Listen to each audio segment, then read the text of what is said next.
All the grounds. St Johnstone. All the games. All the action. Rangers. On Sports Sound. From BBC Radio Scotland. Welcome to Sports Sound with me, Kenny McIntyre. We've got a 6-game top flight Saturday for you. Should be an absolute cracker. We've also got some fantastic games to look forward to in the Championship. We'll bring you all the goal news from right across the country on Open All Mics. We are with you right through until 7 o'clock this evening. From 5:30, the opportunity for you, the listener, to have your say. Will be joined by fans of various clubs, and we have 2 commentaries to bring you, the first of which comes from McDermott Park. St Johnstone up against Rangers. Our team there is in place: Alan Preston, Kenny Miller, our pitchside reporter Martin Dowden, and our match commentator Alistair Lamont. Good afternoon to you, Al. You can kick us off with the team news. Yes, good afternoon, Kenneth. I can indeed. Lots of changes for both sides. Massive game for both, of course, both needing the points for different reasons. St Johnstone and Stephen McLean, 4 changes from them from that 2-2 draw before the international break against Dundee, which could have been much worse but for Max Kucheravi's late double. So back in come Dare Olafunwa at right back. Liam Gordon, the skipper, returns to the starting lineup after 2 out. Max Kucheravi, as I mentioned, gets the reward for those 2 goals with just a second start in the league for the club, and a welcome return also for Chris Kane, who starts his first game since January 2022. A terrible time with injury the striker has had, but he is back in Stephen McLean's starting lineup. Dropping out onto the bench are Brown, McClelland, Turner-Cook and May. So they go with the impressive Dimitar Mitov, the Bulgarian, just back from making his international debut during the window there. He's in goal. Back 4 of Dare Olafunwa, Liam Gordon, Andrew Considine and Luke Robinson. In the midfield, anchored by Daniel Phillips and Matt Smith, with I fancy Max Kucheravi just ahead of them. We'll see how that pans out. I think Alan Preston's got differing views on their actual formation. Dara Costello wide right and Graham Carey wide left for me, with Chris Kane leading the line on the bench for them. Richards, Brown, Gallagher, May, McPherson, Jeffcott, McClelland, Turner-Cook and young Fran Franchak. Now for Rangers, as you might have heard in the news, 6 changes, as Andrew Petrie stole my thunder with the team news there. In come Ridvan Yilmaz for his first start of the season. Ben Davies for his first appearance. John Lundstrom, Tom Lawrence returning as well for a first start since August of last year. And Danilo and Sam Lammers also coming in. Dropping out for them, Sterling, Suter, Jack, Matondo and Dessers all on the bench, and Cantwell out altogether with that injury he suffered against Celtic. So they go with Jack Butland in goal. Back 4 of the skipper James Tavernier, Connor Goldson, partnered by Ben Davies for the first time this season, and Ridvan Yilmaz at left back. In the midfield, it's John Lundstrom, Nikola Raskan and Tom Lawrence. Sam Lammers and Danilo, I reckon, will start wide, with Kemar Roof, who was denied that goal at 0-0 against Celtic. He starts up front for Rangers. On the bench for them, it's McCrory, Suter, Jack, Dessers, Cifuentes, Matondo, Sima, Sterling and Barisic. Referee this afternoon is Nick Walsh, and the VAR is Gavin Duncan. Thank you to Alistair Lamont. Good afternoon to you, Alan Preston. Stephen McLean and his players must surely see this game today as a huge opportunity against our Rangers side that is yet to find top gear, and our Rangers side with so many changes. Yeah, you'd like to think so. They're coming off 2 decent results, very good one at Parkhead and then a late scrap and a draw against Dundee a couple of weeks back. I still don't think they've hit their form yet. There's a lot of new players that Stevens brought in. It's going to take a bit of time. And I was saying that to Kenny just before this and Alistair, that the first 15 games St Johnstone have got to play Celtic and Rangers 4 times. It's a lot to take, and if you add an Aberdeen, a Hearts or a Hibs into that as well, it's a real tough start for St Johnstone. So they find themselves at the bottom of the league, but they must be growing in a bit of confidence after their draw at Parkhead and their draw a fortnight ago against Dundee, which showed really good character from them, and that must give them a lift. Yeah, speaking of character, Alan, and go back to that game at Celtic Park, Dimitar Mitov, the keeper, he was fantastic that day. He looks a very, very good signing. He's been an excellent find, and he's going to have to be on his toes today. Rangers, as we heard Michael Beale in the last 24 hours, the most chances of any of the clubs in the Premier League, so he's going to have to be on his guard. He's going to have to be very, very good, but I'm sure he'll be buoyant after making his debut for his country during the break there. That must give him so much confidence, and he's a player who I've seen a bit of this season already, and every time I've seen him he's got better and better, and I hope I don't curse him today. As for Rangers, Kenny Miller, there can be no excuses today. 3 points is a must, surely. Absolutely, and Michael Beale has acted. He's spoken with the changes that he's made. 6 changes for that team that lost at Ibrox against Celtic 2 weeks ago, so it's exciting to see Danilo on the team for the first time for a while. Again, probably Rangers fans have expected to see a lot more of him considering the price tag that he's came with. Good to see Kemar Roofe still on the team as well, but again, the big thing for me, Tom Lawrence back in the team for the first time in just over a year. He got off to a wonderful start in his Rangers career, and obviously that injury's ruled him out for a lot longer than probably what was first expected, so it's good to see him back in that, I would say, that kind of front four of Rangers this afternoon. Leanne Crichton is alongside me in the studio. A very interesting Rangers team this afternoon, Leanne. As Kenny said there, Danilo, the big money signing, he starts. Tom Lawrence was very, very good prior to his injury. Reid van Yilmaz looked to be a player that had no future, but he's in there today. And another one, Ben Davies. It's a very, very different looking Rangers team. Well, it is, and it's probably a pretty bold Rangers team as well. The fact that John Souttar doesn't feature, I think he's been one of their best performers. Whether there's an injury or something underlying there with Souttar, I'm not entirely sure off the back of the international break. Cantwell, we know, would be a huge miss because he's been one of their better performers through the season. Should we say Kenny Yilmaz is favoured over Sterling, who we've seen in the Old Firm game. Probably a player that's got a lot to prove. I know he's a young player, but he came with a big price tag at the time. We've not seen an awful lot of him. There's been no level of consistency. Borna Barisic has still managed to keep him out the team, so it's a big day for him. Danilo, as Kenny mentions, a big day for him as well, because a player that the Rangers fans have been desperate to see more of. He gets his opportunity today, starts through the middle, and I'll be interested to see how he gets on. Kemar Roofe keeps his place, probably a shining light, you would need to say, in terms of his performances, and the reaction at Ibrox, in the Old Firm game told you everything that you need to know about what the Rangers fans think of him as well. And Tom Lawrence is the one I'm really interested to see today. Kenny said it there, his first start in over a year, a huge day for him. I'm sure he'll be delighted to get that starting jersey. He looked brilliant when he arrived at the club. Unfortunately, injuries derailed that, but he could be a player that could be the difference for Michael Beale, and he needs him today. He needs every one of those players today, because it's a huge day. The early kick-off is brilliant if you go and get the 3 points, but it also means that if you don't, you could find yourself 6 or 7 points behind come the end of play today, so it's a huge afternoon. We'll hear from Michael Beale, but first up, the St Johnstone manager, Stephen McLean. He's been speaking with our reporter, Martin Dowden. Stephen, Rangers are here. We know the size of the challenge. You proved, though, against Celtic that you can stand up to that sort of challenge. What do you think you're going to encounter today? I think a lot the same we did at Celtic, but I think it's important that we do our own jobs properly as well, and we try and implement our own style in the game. I think it's going to be a really tough game. The Rangers they could play 4-3-3, but they could play a diamond as well, so we've got plans for both, and we're really looking forward to the game. We've had a good 2 weeks training, and we've got a lot of new players, and they're really excited about the challenge, so hopefully we can go and put a good performance on today first and foremost, and then get a result from it. You had that 2-week break before the Celtic game. It seemed that you used that wisely. What have you been able to do, given the number of new faces you have heading into this one? We've had another mini pre-season. I think I used that with the international break beforehand as well. Well, it was a cup break, sorry. But yeah, another mini pre-season. We've brought in 11 new players that are all at different stages of their St Johnstone career, so it was important that we used that for fitness-wise, but also to show the new players what we're looking for. We had a game also as well, so we played a different system in that. So it was good to see the new players and to see what they can do. We're talking about new players, but you've got an older player, I hope he doesn't mind me calling him that, in Chris Kane.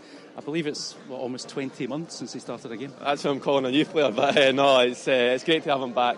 I think for him as well, I think it's great for him to be back as well. So, listen, hopefully he's worked really hard to get his fitness back to where he is, and hopefully he can do a great job today, and I'm sure he will.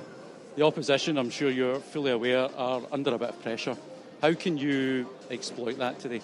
I think when you play for Rangers, Celtic or any big club, I think you've got to be a sort of different type of a person, and I was at Rangers as a young boy, and it is a lot of pressure on you, and listen, if we can start the game well and put them under pressure, then it's very known to everybody that the fans will turn and then it becomes difficult. So we've got to do that. We've got to make them feel under pressure, and hopefully we can take advantage of that. How do you make them feel under pressure? Is it about attacking them or something else? It's about both. We can't be gun ho and then jump out of shape and then get picked off. I think we've got to play off a good shape and really good energy. But then in the moments, we've got to transition well and then try and take our chances and be clinical when they come along. And overall, we all know you had a tricky start to the season. It feels like you're evolving into something a lot more positive. How important is today on that journey? Listen, whatever happens today will happen. I think going forward we're going to be a better side. So I think we're going to improve as the season goes on. I think I spoke to my staff the last few days. I think you can see the improvement in the group every day. And today's no different. Hopefully we can see that improvement in the performance and then we can get a result from it and hopefully keep improving. Thanks, Stephen. Good luck. Thank you. Stephen McLean there, Alan. What are the key things for his team today? Where can they get at Rangers? I think first and foremost, they've got to get a foothold in the game. They've got to be difficult to beat if they can. Don't give any silly chances away.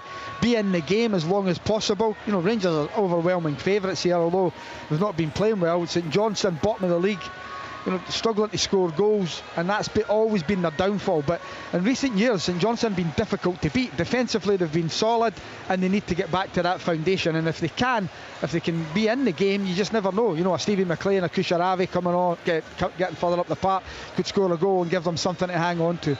It's going to be difficult for them, but they have to take confidence, Kenny, from the game at Parkhead a number of weeks back, where they went to Celtic and frustrated Celtic, played well and hit them on the attack at times. Didn't have many chances, but that was the St Johnstone of old. Defending first and foremost, being difficult to beat, and then see what you can get after that. Right, we heard from Stephen McLean there. Let's now hear from the Rangers manager, Michael Beale. He's also been speaking with Martin Dowden. Michael, firstly, team news. I think it's 6 changes. Why so many? Obviously, Todd Cantwell, one of them dropping out.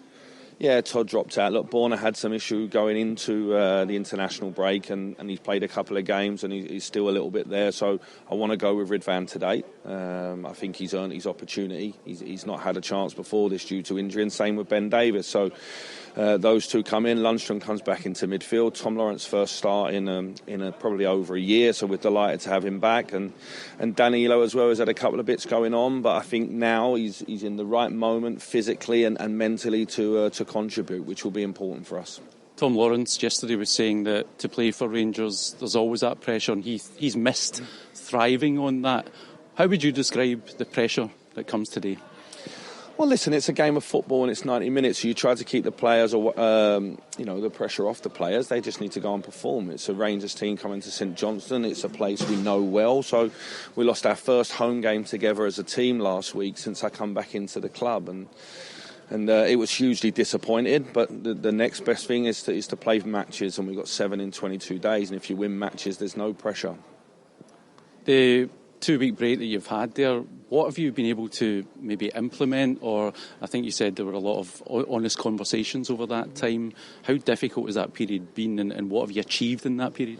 We'd like a game to have come quicker, if we're honest, but the reality is that is the schedule, and so it's give us time on the training pitch that we probably in the first month of the season we played 9 games. We was playing every 3 days and travelling and different competitions. No excuse, but that was the fact. So we've had a little bit more time on the training pitch to get some clarity. 1 or 2 players like Ben Davis and Ridvan, who come into the season injured, have been able to get up to speed. So's Tom Lawrence. Danilo's been able to adjust a little bit more as well. So we want to see that in the performance today. I think you also referred to the idea that no one really had credit in the bank, I think was the term you used.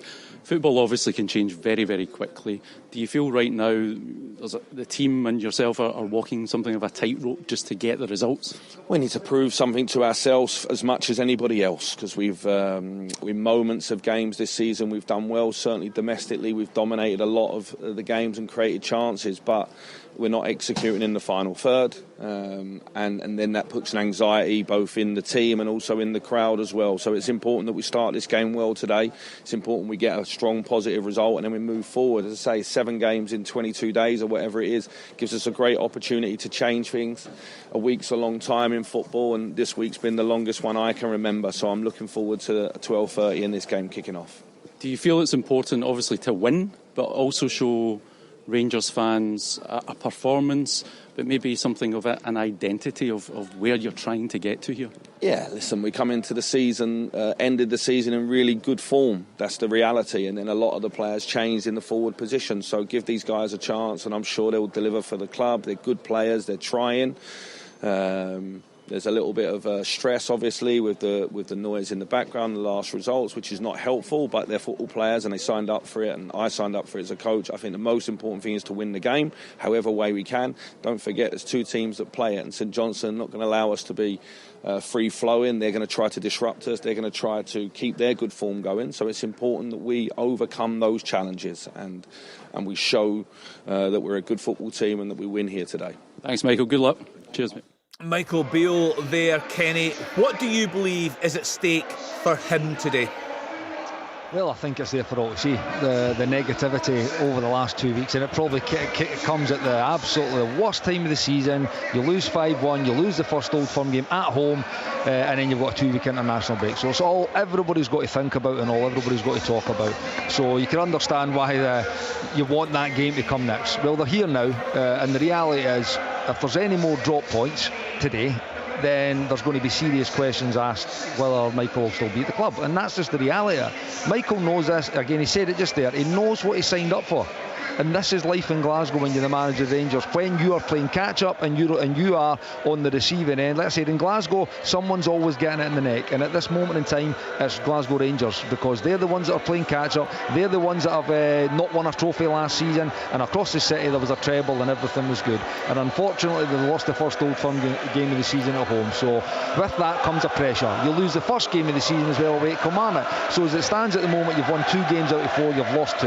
That is not good enough. He knows that. He is right to point to the form at the end of last season, which was excellent, but the new signings are clearly, it is just going to take time for them to improve, if they do improve, and that's what the Rangers fans need to see. That's what we need to see today. Not only the 3 points, but they need to see an improvement in the performance. It doesn't need to be the scintillating 4-5-6-0 performance where everybody's giving you a 9 out of 10, 10 out of 10, but what they need to see is improvement. So like Michael spoke with the changes that he's made, you know, guys that have been played, guys that have been given a lot of minutes at the start of the season are now out of the team. There's a freshness about the team. They need to now go and show that. They need to show an energy, and they need to go and put in a good performance and get the 3 points. Can he survive, Leanne, more drop points today? The majority of Rangers fans are seen in social media or heard from in this programme and now have serious doubts over Michael Beale's ability to be a success at the club. I don't think he's got much room. I don't think he's got much leeway, if I'm being honest. Kenny's touched on it there, and it's the pressure that comes with the job. Today's potentially a tricky one because it's away from home. St Johnstone, as I mentioned, early kick-off and whatnot, but realistically it's a game that should never be a consideration for drop points for Rangers or Celtic for that matter. These games are a given. You know, every season it should come down to the Old Firm games. That's the reality with the budgets that both sides operate with. If they deal with today, 3 out of their next 4 games are at home. They're at Ibrox, they take on Motherwell, Aberdeen, they're away to St Mirren and they play Hibs. So if he deals with today, he's probably got a good opportunity to build a bit of momentum at Ibrox and keep in the coattails of Celtic. But if he doesn't take care of this game today, if his Rangers side don't get maximum points, I think the pressure will intensify to a point that it might be time up for Michael Beale.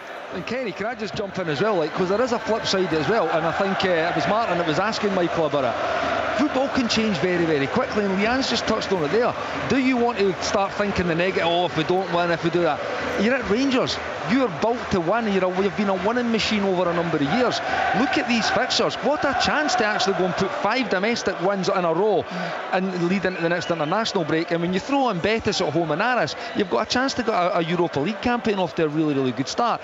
Listen, that being said, you need to see improvement in the performance is what I say, but it's a big opportunity to quickly turn the narrative about this Rangers team and this Rangers season. But where's the evidence, Kenny, what you've seen that these players are capable of that? And in terms of the players, you must have seen it as a player yourself when the manager's under huge pressure, the next defeat could be his last. Players must talk about that. That must have an impact on the players. Yeah, and it does, and that's where as a player you have to stand up and take responsibility when you cross that white line. And to answer your question, Kenny, there hasn't been a lot of evidence, to be honest with you. I think out with the first half at Ross County, where I thought they were very good in an attacking sense. The most have flowed, they've played really, really well, they scored 2 wonderful goals. And I do think the second half against Celtic, there was a lot of possession. There was by the way, some really, really good goal scoring opportunities that again, Michael's bemoaning the missed chances the way he was last season, by the way, about missing chances. But when you've got these moments in big games like they did against Celtic, Danilo, Lammers, Cantwell, you have to take at least one of them to get yourself back into the game.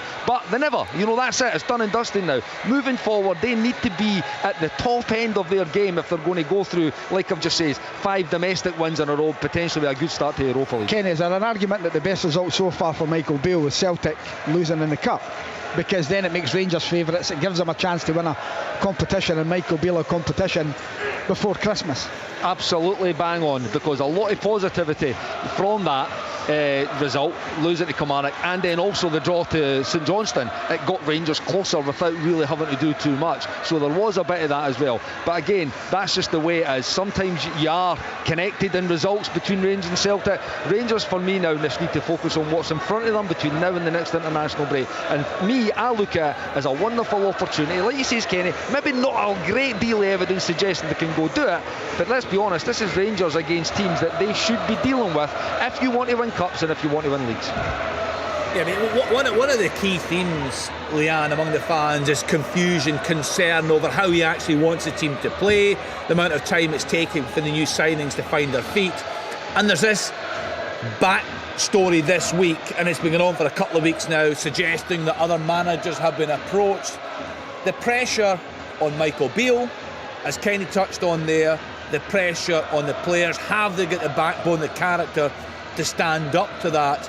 And the fans, my goodness, I mean, a lot of people said it was toxic inside Ibrox at the end of that Old Firm defeat. You just feel things are really coming to a boil right now. No, you're spot on. When I spoke to fans that were at the game and fans that have been there for the last 2-3 decades as fans, and they said it was the worst they'd heard post-game. It was the worst reaction for any manager over, by the way, a lot of tough times his Rangers supporters have witnessed. But that's the reality, and that's the question mark though. It's down to recruitment. Have the players that you've brought to the club, have they got it? Are they Rangers quality? Are they the type of players and characters, more importantly, that understand the pressure and the responsibility and the remit of wearing that jersey? Those are the players that Michael Beale has invested in, that the club have agreed to bring to that they've brought in. They need to start answering these questions. Kenny touched on it, we've not seen a lot of evidence. I don't think there's a clear identity about how they're playing. The squad chops and changes. There's not a settled starting 11. There's not like-for-like replacements in key areas. But maybe it's early. Maybe it is early on, 4 games in, and they need a wee bit more time. Only time will tell. Leanne, it does take time, as you'll know, to settle in. Of course it does. You're guys moving country, cultures, everything. Food's different, training's different, everything. It takes a bit of time. But Alan, you say that, but the manager builds them up. You look at some of the quotes from Michael Beale. Cifuentes could take Rangers to another level, he said. Didn't start against Celtic. He's on the bench today in a game you'd argue is a must-win for the manager. No, I get that, Ken, but what I was going to say before you jumped in there was they played Kilmarnock, and I think Michael Beale said, it's 8 new players we've got today. Kilmarnock had 7. Yeah. Now, most of them are, they're British players, so they don't really need as much time to bed in. But if you are bringing foreign lads in from various countries throughout the world, it does take them a bit of time to settle in. Sometimes it might be a language problem, you just don't know. But it takes time. But there is no excuses. I think football, generally, everyone knows what it's like. Michael Beale will get what he wants out across to that Rangers 11 today.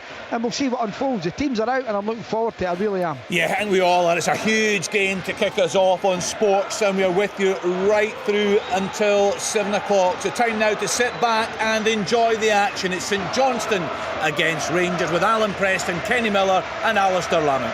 Many thanks, Kenny. An enormous match this lunchtime.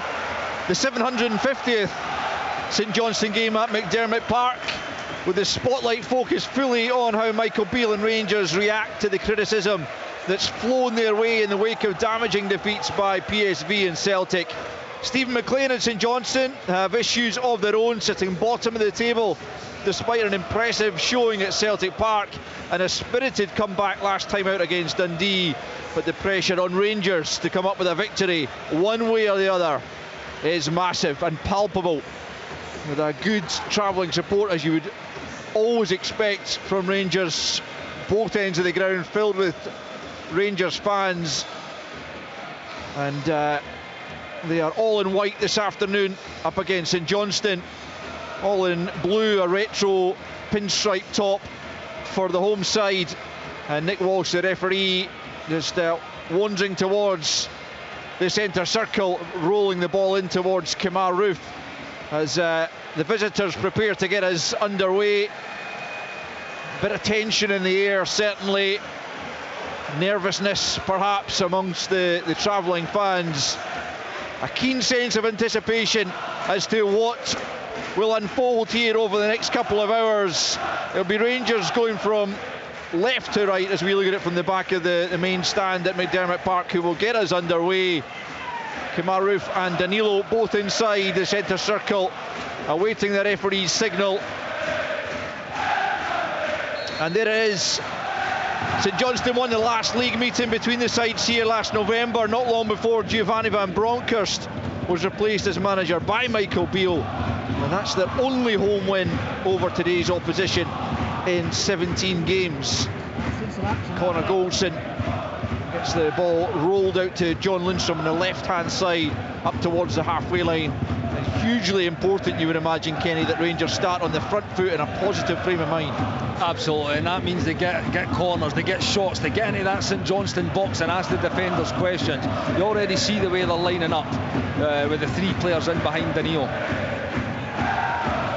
The offside flag up against James Tavernier as the free kick goes St Johnstone's way, deep inside their own territory.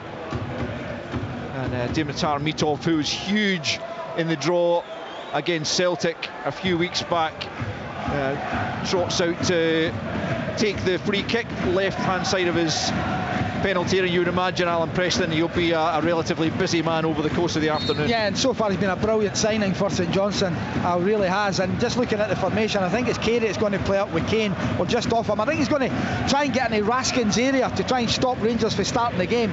Either him or Kane will be in there, in and around him. Ball high in the air as Chris Kane wins the aerial battle. Comes down, Rangers pick up possession as Lawrence was down under the challenge there of Olafunwa just inside the Rangers half, and gets himself and Rangers a free kick, which John Lundstrom will look to take and plays it square for Connor Goldson, stepping up to the halfway line. Tavernier's out to the right hand side, and that's where the ball goes. Back to Goldson, just inside his own half, inside the first couple of minutes, and a first touch of the season for Ben Davies, who looked like he was heading for the exit door.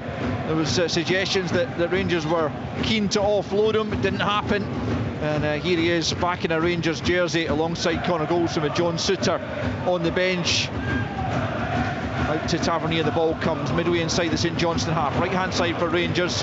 Costello trying to close him down, and then Raskin plays it back to Goldson on the halfway line.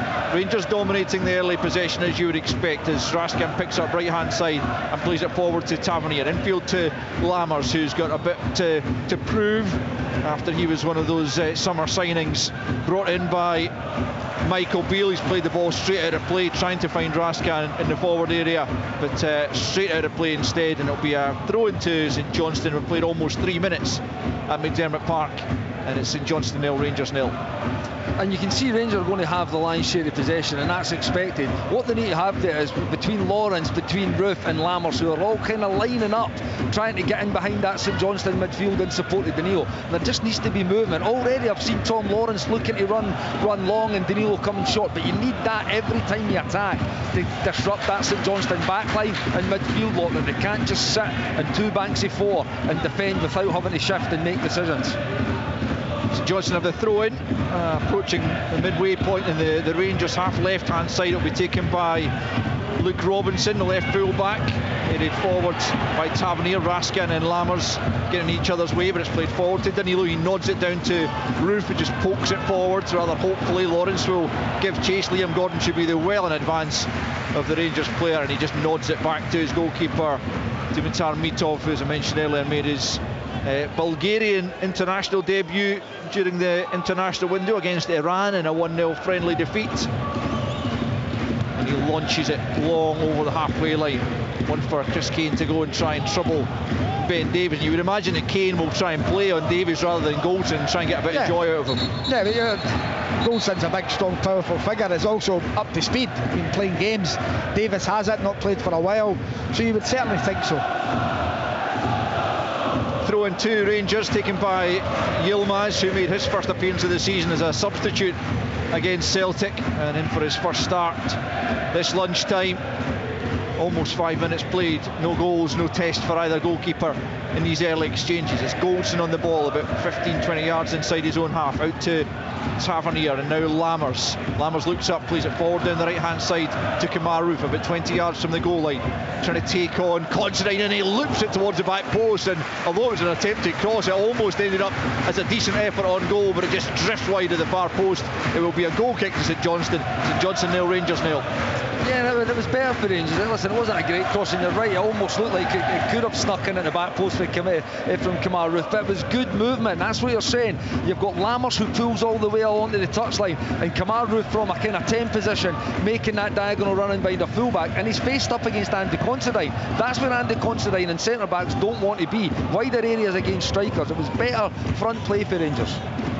Header by Davies, and then knocked out on the far side by the returning St Johnstone skipper Liam Gordon, who's sat out the last couple. Came on at Celtic Park, but he's back in favour of Sam McClelland this afternoon alongside Andrew Considine. As Rangers pick up possession on the halfway line, it's Lundstrom for Lawrence, and now back with Ben Davies. Lawrence once more, left hand side.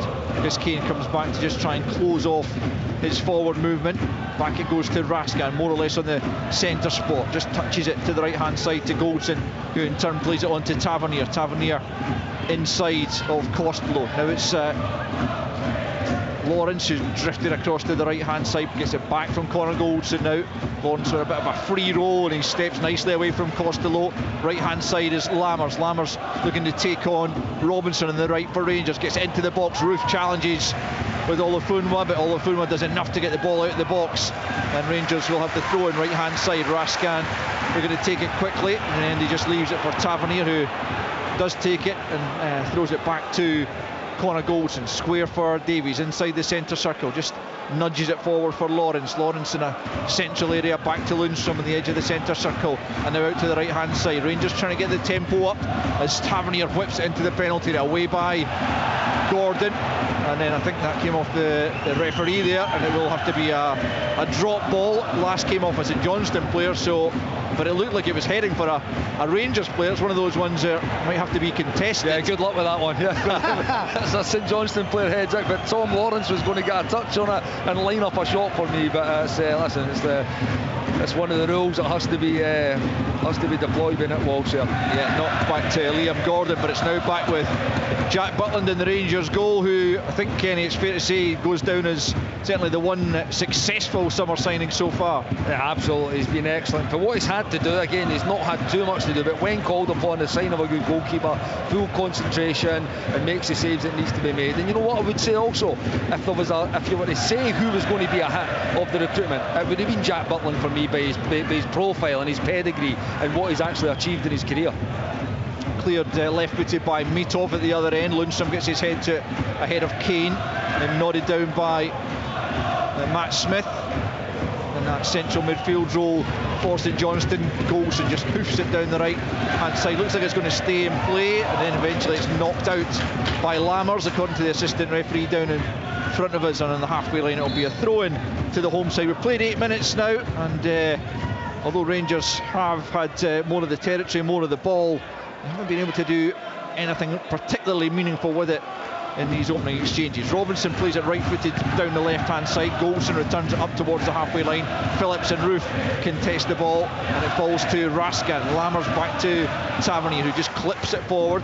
Asks Danilo to go and challenge, but Gordon wins the header, nodded down by Carey for Costello, coming down the left-hand side beautifully away from Tavernier, up towards the edge of the Rangers penalty area. Costello, but Tavernier gets back well at him, just nicks the ball away before he could play the pass, and now it's Goldson forward for Danilo. Now Roof taking over, back goes Olafunwa, he plays it forward to Costello, who nods it down for Robinson, and he can't find the pass back to Costello, out for a Rangers throw-in as we approach the 9-minute mark. No goals to speak of at McDermott Park so far. That was lovely play by Costello, but then he just goes slack, too slow, allows Tavernier to get back and win the ball. He's wanting a free kick. Stephen McLean's having a go, the fourth official, but not for me. It's a good challenge by Tavernier.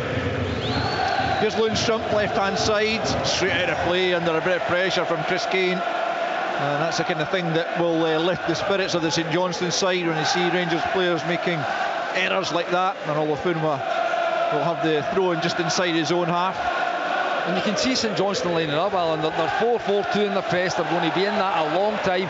But it's going to be a lot of hard work over the course of the game to kind of stick to that and stay disciplined. But they're not going to make this easy for Rangers, that's for sure. No, they're not going to jump out of shape if they can help it. You know, that they've been disciplined. They'll be working on their shape this week, I'm sure, with Stephen and his coaching staff. And don't give Rangers chances. They're a team that are under pressure, Rangers, at the moment.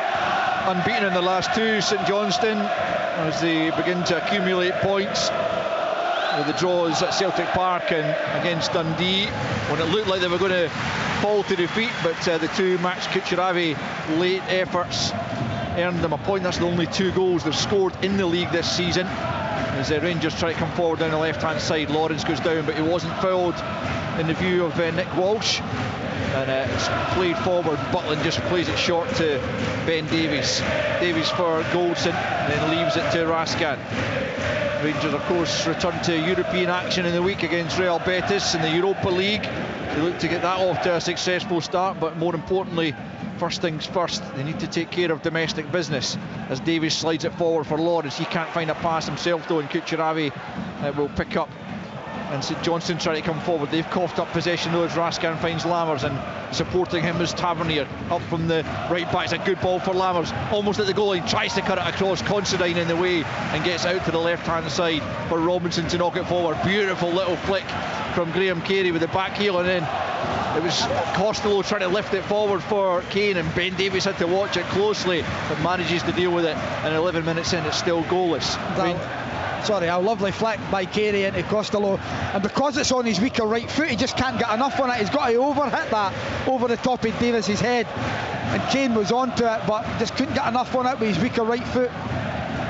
Rangers have it. Goldson just inside his own half, out to Tavernier, into the feet of Danilo, midway inside the St Johnstone half, gets turned, plays the ball. It's a poor pass though for Lawrence, no real chance for the midfielder to get onto that, and St Johnstone managed to get it clear. Goldson slides in before Costello gets there, but it will be a St Johnstone throw, and that's a kind of pass from Danilo, Kenny, where you're just looking for him to have a bit more quality and give his teammate a chance. Yeah, because again it was good movement between Lammers and Danilo. That Lammers is stretching Considine long, and Danilo gets the ball to feet, he gets turned, but it's just a sloppy pass into Tom Lawrence out the other side. It's probably the right idea, but just the execution isn't. Like you say, when you're paying that type of money for a player, you just expect those things to be a given. The quality of that type of pass in the final third.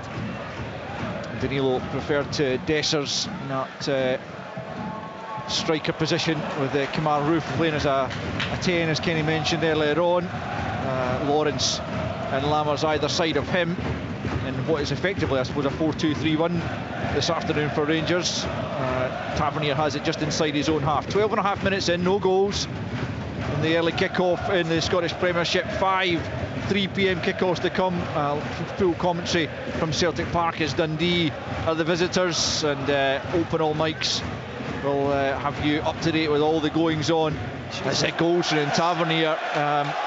Ball forward from Goldson, just had too much on it. Tavernier couldn't stretch to keep it in, and there was just a little frustrations for the Rangers fans, but as I say, every little misplaced pass for a Rangers player will give a bit more grist to the middle of the St Johnstone players and fans as they look to take something from another awkward fixture. As you say, Alan, it has been a tough start to the season for them. 4 times they're going to have to play the Old Firm in the opening, 15 or 16 games? Yeah, 15 games. Lundstrom gets a good foot in. Danilo picks up on the angle of the box, right hand side, into the penalty area he goes. 1 past 1, but Phillips is back there to cover, and it was a good, important challenge from the St Johnstone midfielder as Danilo tried to make some headway inside the penalty area. Rangers have it once more. It's Davies just inside the St Johnstone half. Forward it goes for Roof. Heavy touch from him, allows Kane to step in. Phillips turns away from Lundstrom. Good footwork from Phillips to keep possession, and back it goes to Considine. Now Smith. Considine once more, just outside his own penalty area. Now plays it long down the left channel. Tavernier keeping an eye on it. Nods it out of play under pressure from Costello. St Johnstone throw in. 14 minutes played. St Johnstone 0, Rangers 0. Yeah, nice play by St Johnstone. Matty Smith's involved there, back to Considine. Good ball over the top. Tavernier out, gets St Johnstone up the park, 60-70 yards at the edge of Rangers box. But at the moment, it's relatively easy for St Johnstone to cope. Rangers aren't playing with a pace or a tempo that would cause them any concern. And that's Stephen McLean getting asked about how to trouble Rangers. That's how you do it, Alan. Yeah. You make the defenders defend. You put balls forward up to a Chris Kane or a forward runner in Costello and make them make decisions and answer the questions that at the moment this season they're maybe not done too well and they are under pressure. You need to ask them to defend. That's a way that St Johnstone can get up that pitch and give them these types of opportunities. Which they have in their first corner kick of the match, which will be taken by the Ukrainian Max Kucheravi on this left-hand side, and he plays it short to Carey. Rangers slow to close down. The ball comes into the penalty area now, but is behind all of the St Johnstone players, and a wasted opportunity there for the home side as Rangers will look to try and counter swiftly. It's Raskan on the left-hand side up to the halfway line. He's allowed every St Johnstone player though to get back behind the ball, but Rangers still move it to the right-hand side now. It's Lammers forward for Tavernier. Tavernier right at the penalty area, trying to get away from Carey. Into the box, it comes, there's the header, there's the goal! And Rangers in front. There's an injury there to Danilo as he headed past the goalkeeper, but Rangers crucially on the counter-attack have managed to find the breakthrough in the quarter hour. Terrific ball in from Tavernier, and there was Danilo 6 yards out to head past Mitov.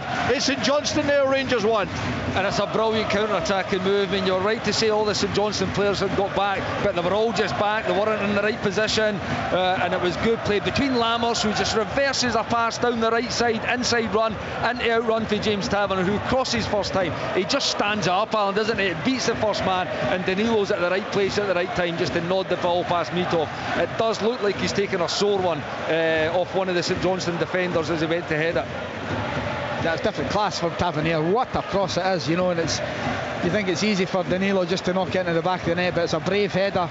I think it's Liam Gordon that's in there with him as well that's caused a bit of concern. The two of them have collided, and hopefully they're both okay, but that's all come from a St Johnstone corner. You know, they take it short, everyone's in, the ball for Carey goes behind everyone, Rangers are on the break, eventually it comes to Tavernier from Lammers, and it's a wonderful dig out, just clips it up into the middle of the 6-yard box, but I think that could be Danilo over. I think his day's finished. Yeah, he's sparked out there inside the 6-yard box, although you can see he's raised his left arm now, so he's certainly moving okay. But both he and Liam Gordon, just looking at our colleagues from Sky's monitor here, they've got a close-up inside the 6-yard box. You get a rerun of the goal. It's a brilliant stand-up from Tavernier, as the guys are saying, and a brave header, and he effectively heads Liam Gordon's head after making contact with the ball. It's a sore one for the Brazilian.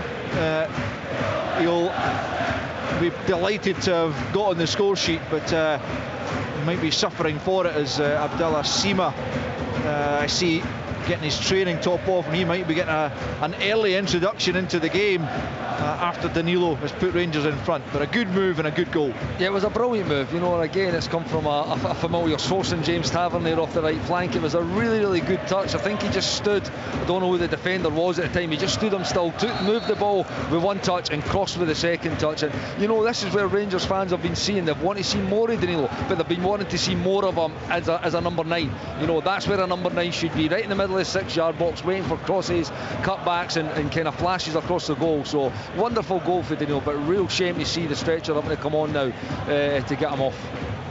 Yeah, Liam Gordon is back on his feet, having taken a blow there from Danilo, but the Brazilian. As Alan said, his game is well and truly over, and it will be Abdallah Sima, we think, who will replace him.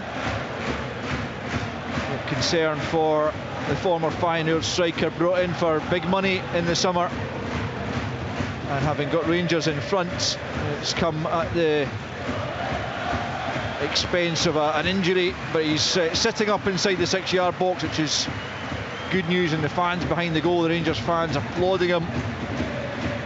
Not sure how even aware he'll be of the fact that he's put his side ahead, but clearly the main thing is the player's welfare, back on his feet. Actually, he's not going to require the stretcher. I think both are off. I think Gordon's going to have to come off as well. He might well McClellan have to, could come on to replace him. I think he's, it's a real, both two honest guys going for the ball. Danilo gets there first, and they've clearly clashing of heads is dreadful for the pair of them, but you can't take any chances with head knocks at all.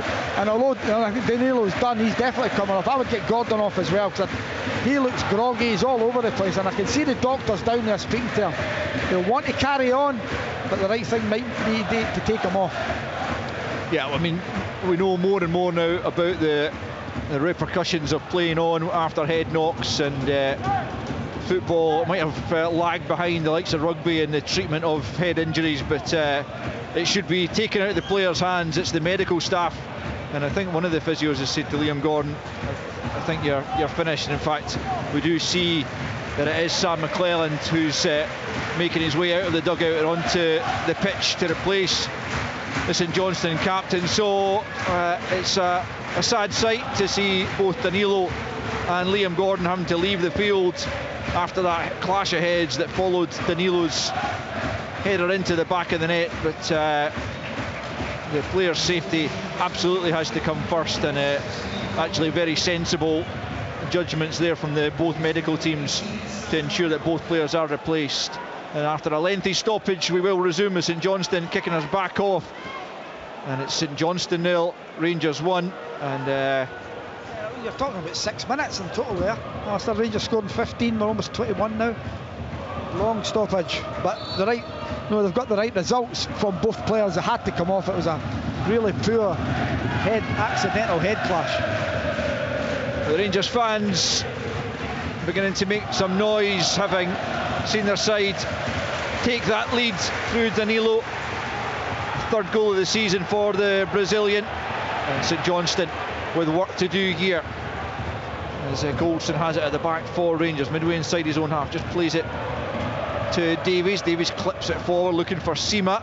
McClelland in ahead of him, the two substitutes, as Lundstrom goes back and plays it all the way back to Jack Butland. A couple of clean sheets in his 9 appearances to date, some really top saves. That defeat out in Eindhoven could have been even worse had it not been for the new Rangers number 1, Tavernier, after that assist. I think that is first assist of the season, believe it or not. But it really was a great ball for Danilo on a plate for the striker. Back with Butland it goes. We've played almost 22 minutes, but as Alan said, there'll be a good deal of stoppage time to be played at the end of this first period because of that break for treatment to the two players who have gone off, Danilo and Gordon. Here's Roof, left hand side for Rangers, spins one way then the other. He's done well, Kemar Roof, and it's out to the left hand side. Yilmaz looking to find Sima, who's just gone straight into that number 9 role, and now Lammers finds him on the edge of the box after St Johnstone give it away. Sima left hand side, tracked by Phillips, and Olafunwa also gets in there, but Sima manages to keep it. Lawrence now left hand side of the penalty area for Rangers, into the 6-yard box it goes. McClelland taking no chances, knocks it behind. Rangers corner midway through the first half. St Johnstone 0, Rangers 1. Yeah, good play again for Tom Lawrence, again just forcing the corner with a low cross. The one thing for Rangers now is a different threat they've got as the number 9. Danilo's more likely to come off, and he looks quite clever with his movement and his touch of the ball. Sima will want the ball over the top. He will want something to go chase, and he'll be a lot more comfortable, I think, in those left areas where he just found himself there. Tavernier then from the left hand side to swing the corner in as Rangers look to extend their advantage. The captain into the 6-yard box. It's a good take from Mitov, exactly the type of thing we saw him do at Celtic Park. Very confident coming off his line and taking the pressure right off his centre-backs and immediately launching it forward. But Rangers have it quickly back as Yilmaz feeds it forward, looking for Sima down the left channel. Tries to get the better of McClellan, he's knocked it by him. Sima into the 6-yard box. Oh, it's another good save from Mitov as Lammers was looking for the cutback, but Sima, having got the better of McClellan, went for goal himself, and Mitov had to stand up in his way and knock the ball to safety as Rangers up the ante. And that's where Sima wants it. We just said it, into that channel, that kind of inside left channel, and you see the pace and the power. They just went past McClellan as if he wasn't there, and it required a really good, smart stop for Mitov to keep it at 1-0. Important goalkeeping from the Bulgarian early in the game as Lawrence overhits the attempted pass for Yilmaz. It'll go behind for a St Johnstone goal kick, and a bit of respite because Rangers, since the goal, Alan, have been on top and looking for a second. They have been, you know, the opening 15 minutes, Alistair, they were, you know, very pedestrian, and then St Johnstone get the corner and it comes from there. Take nothing away from Tavernier's ball. What a cross it is, right on the money for Danilo to put in the back of the net. Then St Johnstone, did they have to change their game plan, their shape a little bit? They've not just now, but there has to come a spell where they will do to get back in this game. They want to try and get, you know, get a foothold in it if they can. Phillips get on the ball, Smith try and get their full-backs forward, because that's where they can get a bit of joy. Yeah, Sima did well, as Kenny points out, but Lammers was looking for a cut back, and I suppose when it comes into those areas you just need to make the correct decision at that moment. Never known a striker to square it once. No chance. I done it once for Big Boy Day. You hadn't have they'd have slaughtered you. Rangers have a free kick just outside their own penalty area to the left-hand side, which is taken by Davies to Butland, who slides it out to the right to Tavernier. 25 minutes gone. Rangers have a 1-goal advantage. Danilo with the header, but in scoring he was injured, and both he and Liam Gordon have had to leave the field to be replaced by Sima and Sam McClelland respectively. St Johnstone have a throw in on the halfway line, left hand side into Smith. It comes, Robinson quickly closed down by Raskan, and out for another St Johnstone throw in just inside their own half, just in front of Stephen McLean, who's standing out at the edge of his small technical area here at Perth. Back into the feet of Smith it goes, plays it back to McClelland. Played a couple of under-21 international matches for Northern Ireland in the break. Kept in on the right-hand side there by Kucheravi, and Olafunwa gets it back to McClelland. McClelland to Considine, back to his goalkeeper. First time out to the left-hand side, that'll be cut out by Raskan. Was he impeded there? No, in fact he fouled Robinson in the view of the officials just as he tried to get in behind. He did well to intercept the pass, but Robinson had also read the danger and get back in between Raskan and the ball, and Raskan hold them to the ground. It'll be a St Johnstone free kick just outside the penalty area. 26 minutes in, St Johnstone nil, Rangers 1. Yeah, Mitov just didn't have enough on the pass out, and it was well read by Raskan, but it was right, Robinson was in front of him and Raskan's piggybacking on the back of him, giving a foul away. But St Johnstone have to be careful with McClellan and Considine, not the most graceful at the centre of the defence with the ball at their feet. Robinson gets the header forward down the left for St Johnstone. Carey into Smith, and now Costello finds Carey once again on the left hand side, and he's played it off Tavernier, and it will be a St Johnstone throw in about 10 yards or so, 15 maybe, away from the corner flag on the left hand side as they attack, and it'll be taken by Robinson, who's on loan from Wigan, into the feet of Phillips down at the corner flag. Toe in there from Lammers. It'll be another St Johnstone throw closer to the corner flag this time, and up will come Andrew Considine, who we know has got a good long throw to try and put a bit of pressure on the Rangers defence. They haven't been under any significant pressure thus far in the game, but can Considine change that here as he lines up the lengthy throw here from the left hand side? Former Aberdeen central defender into the 6-yard box it goes, met by the head of goals, and back out for another throw, which Considine will try again with. Robinson's there as a shorter option should he choose to use him. If Phillips moves away, Robinson's on it. Yeah, and he's gone to Robinson, but Rascan was fouled off the ball by Phillips, and it was spotted by Nick Walsh, and the pressure relieved on the Rangers backline. 28 minutes in, and it's Johnstone trailing by a goal to nil. Danilo on the score sheet. And that's just crazy, that Alan for Phillips, because he should run him in. No, he doesn't need to block him. If he runs in, he can actually receive. Rascan tracks him, and Robinson becomes free. Yeah. You know, but when you're trying to wrestle someone, Nick Walsh is looking right at you. It's Rangers' worst start to a league season since 2018. Looking to rectify that this afternoon, and they made a positive start certainly with a 1-goal advantage in the early stages, but they will certainly feel the need to add to that lead, because St Johnstone surely at some point will be able to try and get back at them. A 1-goal cushion you never feel is enough. St Johnstone have a throw-in over on the far side, midway inside the Rangers half, coming up to the half-hour mark. Olafunwa to take into the feet of Kucheravi, back to Olafunwa. He's quickly closed down. Good play from Roof, who makes some headway down the left-hand side. Good backtracking though by Olafunwa, and Phillips then plays it to Considine just inside his own half. Out to the left-hand side it comes for Robinson, closed down by Lammers, but he gets the pass off for Costello. He's closed down well by Rascan. He's dragged to the ground, and that'll be a yellow card for Dara Costello, the young Irishman, just dragging Rascan back. He'd been caught by the Belgian, and he had to prevent Rangers getting forward in the first booking of the game for Dara Costello. It's an easy one for the referee as well. You know, pulls him back, not allowed to do that now. Right in the halfway line. It is a decent foul because Rangers are on the attack, but he's got an hour to play on a yellow card. Rascan has it just inside his own half, back to Goldson. And now Davies, about 10 yards inside his own half, but stepping up to the halfway line. Plays it square to Lundstrom, who again turns it back to Goldson. And now Rascan. Right of centre, out to Tavernier, back to Rascan, and back to Tavernier once more. And then back with Goldson as Rangers look to try and circulate the ball and move St Johnstone about the field. They're sticking rigidly to their shape as Phillips though tries to press Davies. He gets the pass off to Goldson. Back with Davies just inside his own half. Rangers looking to just try and lure St Johnstone out of their shape here. But out to the right hand side it comes now with Rascan. Costello's with him in field to Tavernier. Tavernier again with a short pass to Rascan. He just overdoes it, and Phillips picks up and he turns away from Lundstrom, who's fouled by the Rangers midfielder. Free kick goes the way of St Johnstone just beyond half an hour in. St Johnstone nil, Rangers 1. He might have been actually better standing up there, Alan, because I think you had Kucheravi, who was going to be in a leg race with Ben Davies on the right hand side of the pitch. Had he been able to stay on his feet, it might have been a simple pass through across for Kucheravi.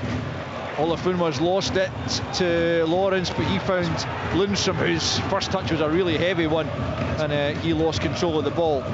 McClellan's not started the game well since he's come on. He's fired one out to Olafunwa there, then he's just needlessly kicked it away under no pressure.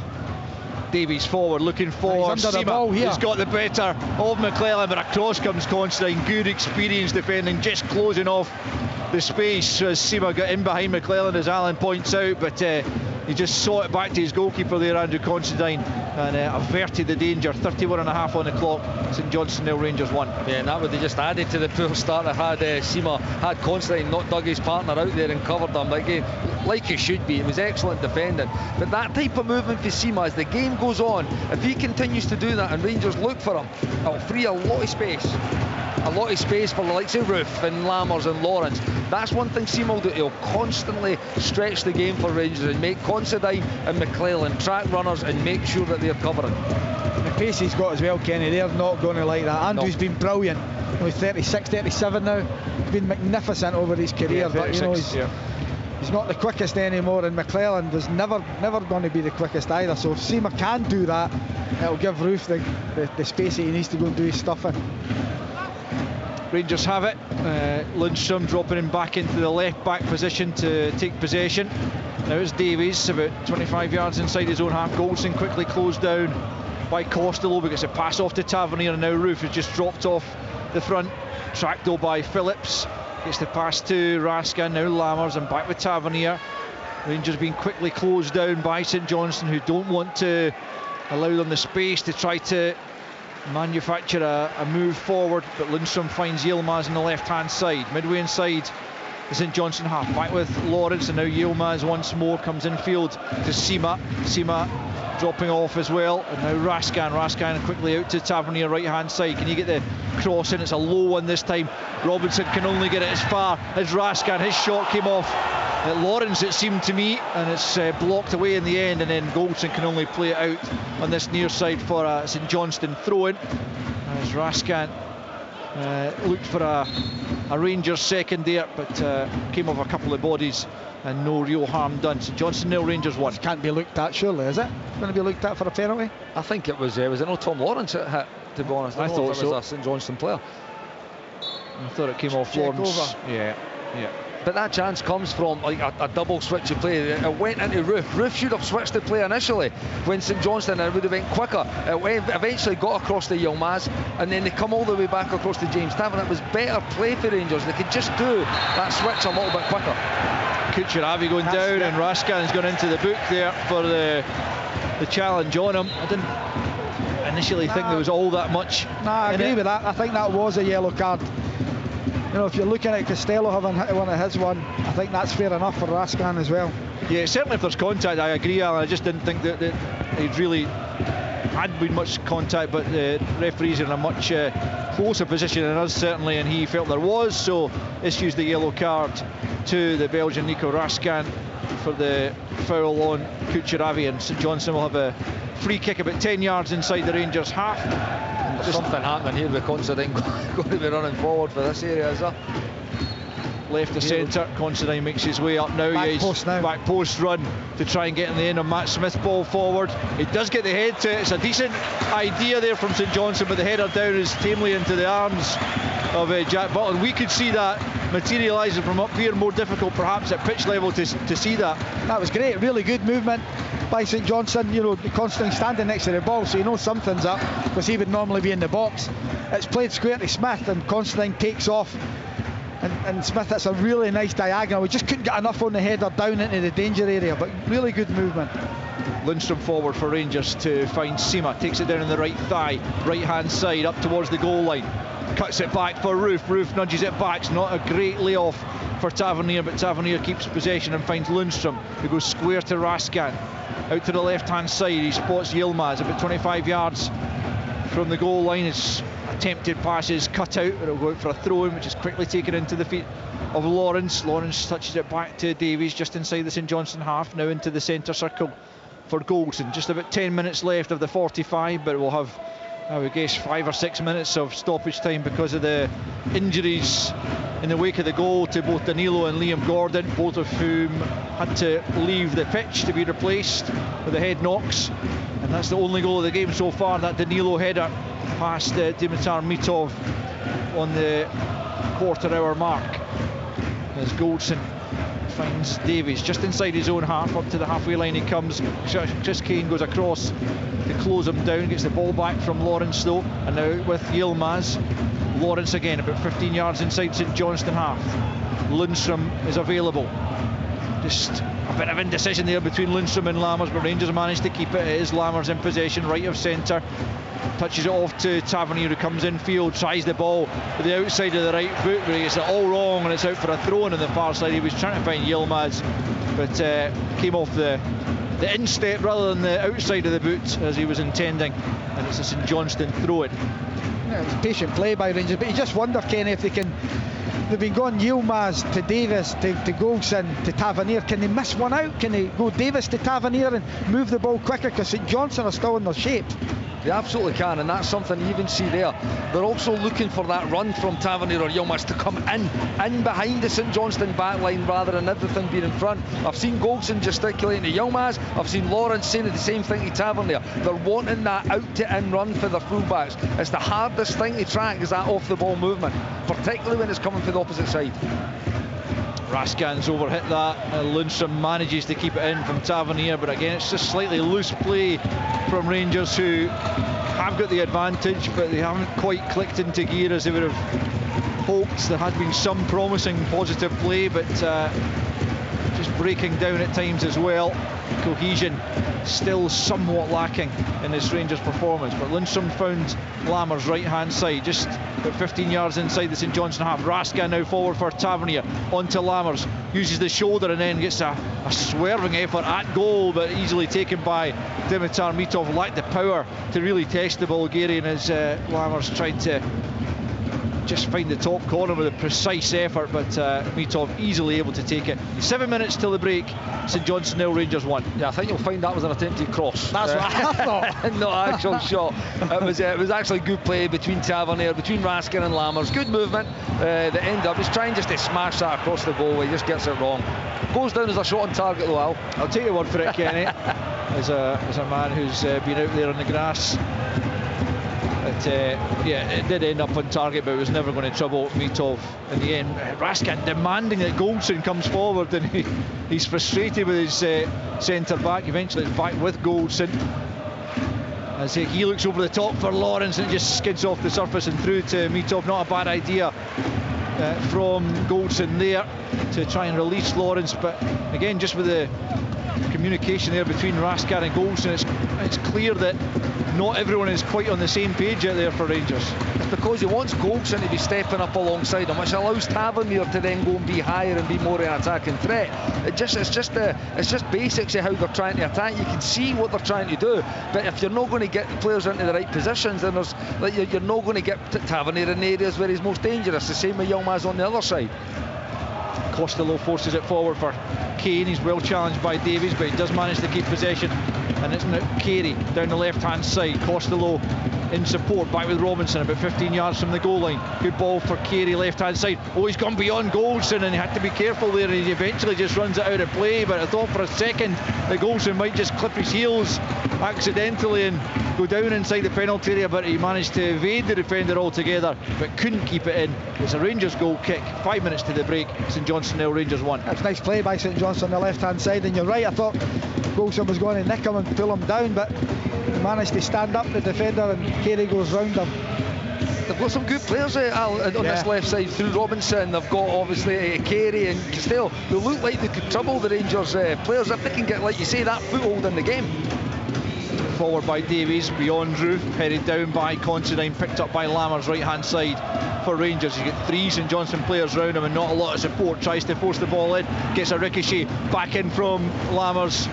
Again, Considine in the way before it reaches Roof. Robinson will complete the clearance and out for a throw into Rangers midway inside the St Johnstone half, right hand side, quickly taken by Raskin, back to Goldson, more or less in the halfway line, into the feet of Lundstrom, quickly closed down by Phillips. Back with Goldson again, away from Carey he goes. He's taking a real chance there, Goldson. He's been dispossessed, but Sima digs him out of a hole and manages to poke the ball back to Raskin, who gets it back from Tavernier on the halfway line.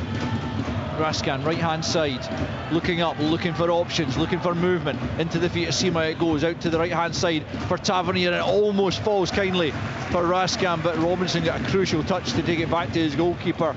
4 minutes of the 45 to go. St Johnstone 0, Rangers 1.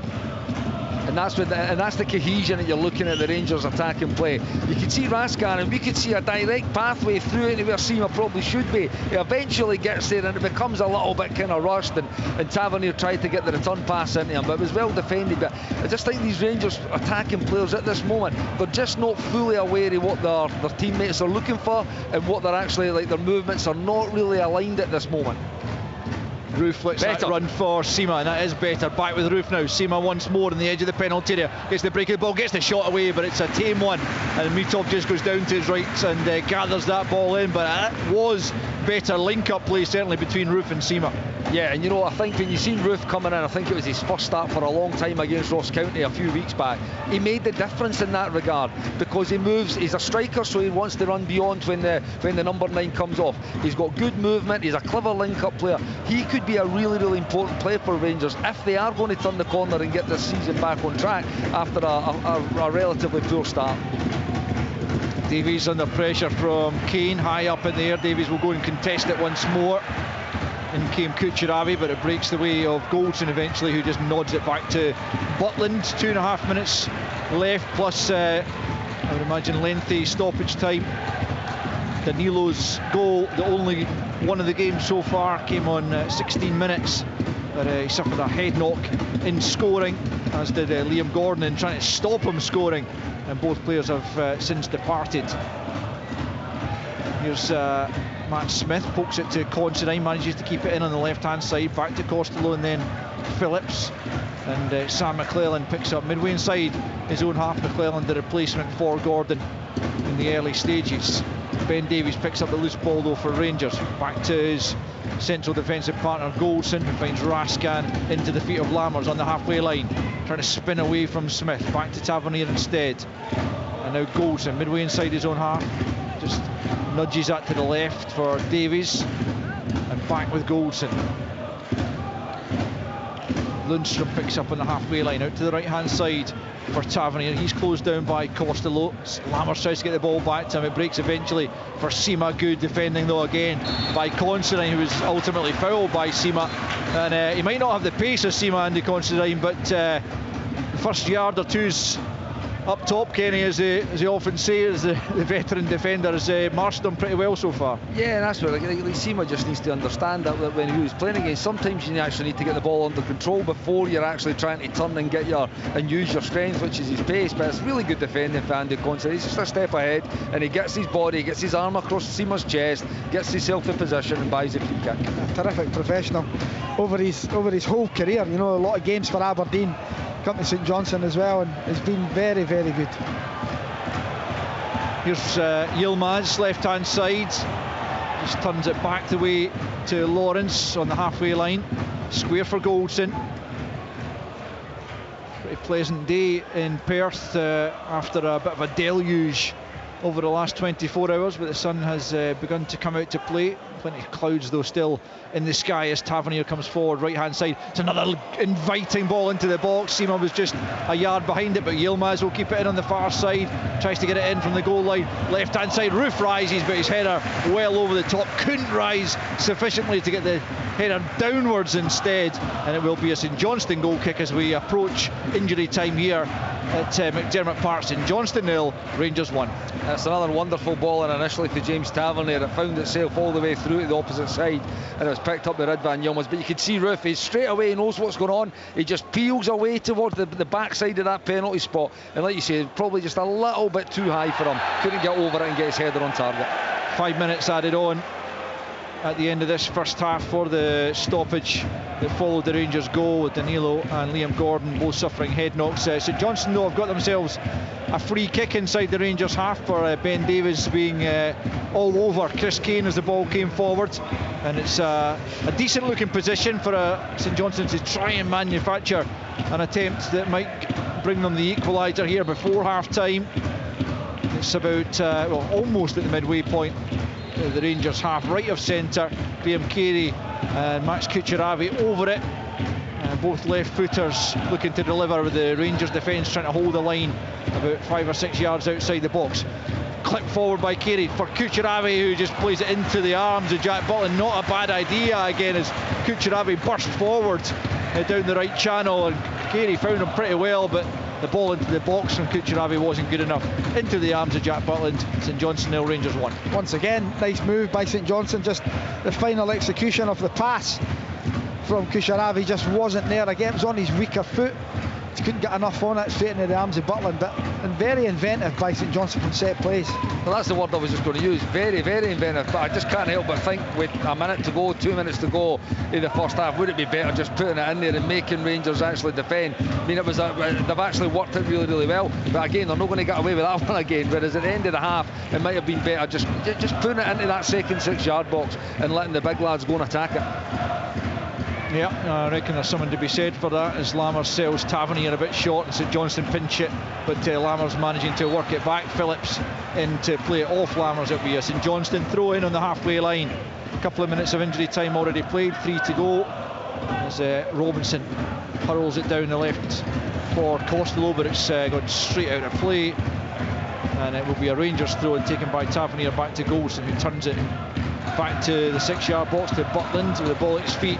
Quickly closed down by Carey, but gets it clear up to the centre circle and McClelland nods it down for Smith. Forward it goes. Tavernier steps in before Kane can make anything of it, and then Lawrence was looking for Roof, but it's just behind him, and Smith picks up for St Johnstone, gets it back from Phillips, goes down under the attentions of Tom Lawrence. Again, it's the slightest touch, but enough to take him down, and enough for Nick Walsh to award the free kick on the halfway line, more or less, to St Johnstone. 1-0 they trail as half time is almost upon us. Kane back to Smith, left hand side is Robinson, closed down by Lammers, out of play for a Saints throw-in. Stephen McLean will be, you would imagine, satisfied enough that his team are still in the game, having been on the back foot. You would have to say they haven't really, well, certainly not managed to test Jack Butland. They haven't really, as you've been saying, Kenny, forced Rangers to defend at all in this first period. No, they've not. I mean, there's a few occasions when, again, they got the corner, which actually then led to the goal, where they put the ball forward up to Costello. The free kick there when it went to Kane. Again, we talked about the start of the game up against Davies. It's probably a battle he quite fancies winning, but they've not done it enough. And you know, when they have had the opportunity, as much as they've been very, very inventive with the free kick for Considine and then the one for Kushiravi, they're not testing that goal of Rangers. They're not putting it under any real pressure. Lundstrom goes in rather clumsily on Kushiravi, and St Johnstone have another free kick in the final few seconds of the first half, and maybe this one will go into the mixer, as it were. It's left of centre about 35, maybe even 40 yards from goal, and again it's Kucheravi and Carey over it, and Rangers with the line at the edge of the penalty area. Kucheravi again makes the run, this time down the left channel. Carey ignores him for the moment, and it looks like this one will just be played into, hopefully from St Johnstone's perspective, a dangerous area. Butland stands inside his 6-yard box, alert and ready to try and deal with the danger as Carey does send it in. It's away by goals and to the edge of the box. Roof was challenged and fouled by Kucheravi, and they're trying to keep the pressure on Rangers, but the free kick will go Rangers' way, and both players requiring attention in these final seconds of the first period. I'm not so sure that was a free kick. I just think that's a coming together, and the referee's blown up because of his potential head knock again. Both guys' eyes was on the ball. We'll soon see. Yeah, Roof's back on his feet, and Kucheravi just being checked by one of the St Johnstone medical team. He's fine as well. I thought Nick Walsh had given the free kick in Rangers' favour, but we'll see very shortly, as the half-time whistle is surely going to sound as soon as the game restarts here. I think you're actually right, Alan. It looks like it might be a drop ball as opposed to the free kick for the challenge. No, well, either way, it's, yeah, in fact, he's dropping it for Jack Butland. It's Rangers ball, but not a free kick, and eventually Butland just gathers it up and then rolls it out for Ben Davies. We've gone beyond the 5 minutes added on by about 35 seconds or so as Rangers come forward on the left hand side, but there is the half-time whistle at McDermott Park. Rangers coming into the game under significant pressure to get a result. Got the opening goal just after the quarter-hour mark. A terrific ball in from the right-hand side from their captain James Tavernier, and Danilo, given a start this afternoon, was in the 6-yard box to head past Dimitar Mitov under pressure from Liam Gordon, but the ball ended up in the back of the net, and both players, both Danilo and Gordon, injured in the process, and both having to be replaced because of substantial head knocks. But the goal stood, of course, and Rangers got their reward for some early pressure. They have been on top without overly troubling Mitov, though he was forced to make a good save for Danilo's replacement, Abdallah Sima, after 24 minutes after Sima got the better of Sam McClelland, but at the angle when perhaps a cutback for Lammers was the favoured option, he went for goal and Mitov was out to block his effort. There was another rather tame effort from Sima just before the break that Mitov got comfortably down to keep out. Rangers certainly dominating possession and territory, but haven't managed to get a second goal. St Johnstone still well in the game. At half-time at McDermott Park, St Johnstone 0, Rangers 1. Well, we spoke before the programme that Michael Beale desperately needed a win this afternoon. So far, so good. Leanne Crichton is alongside me in the studio. He would have taken a goal from anywhere, of course, Leanne, but I guess if he could have chosen, he would have gone for Danilo, because that's the big money signing, the guy that hasn't really featured so far, and it was a very well taken goal. It was, yeah, very well worked. Great delivery from James Tavernier off the right hand side. Danilo occupied the defenders really well. His movement was good, kind of drew himself away from the ball and attacked it extremely well. Good power, good finesse and accuracy in the header, and just unfortunately for him, the coming together with himself and Liam Gordon off the back of it ended in both players leaving the field of play, which is unfortunate, especially in the early stages of the game like that. You're the striker, you're the talisman, you get the goal, you get your team in front, and then you're taken off. So and also with those types of head injuries, we know the protocols around it. You could be looking at a minimum of 10 to 12 days on the sidelines as a precaution, so they might now be without Danilo, having started him today, in positive signs in terms of his performance. So St Johnstone 0, Rangers 1, possession 73% to Rangers, 6 shots for the away side to Saints 1, no shots on target for Saints, 4 shots on target. Alan Preston for Rangers. From a St Johnstone point of view, what needs to improve?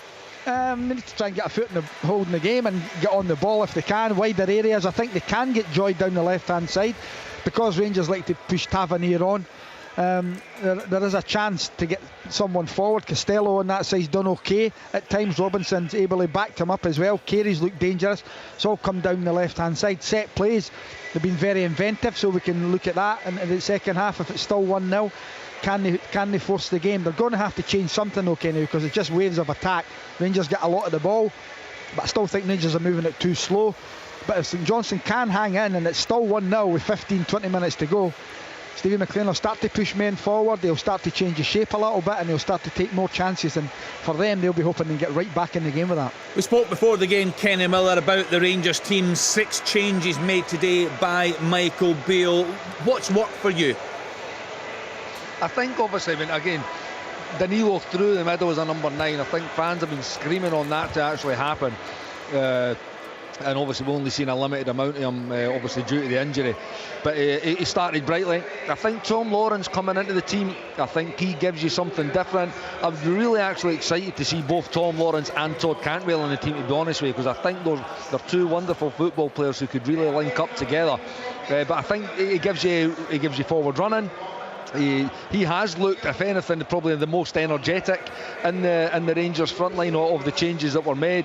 So I think these guys getting into the team and getting up to speed, because they've not had a lot of minutes in first team football, like probably for Lawrence over a long time.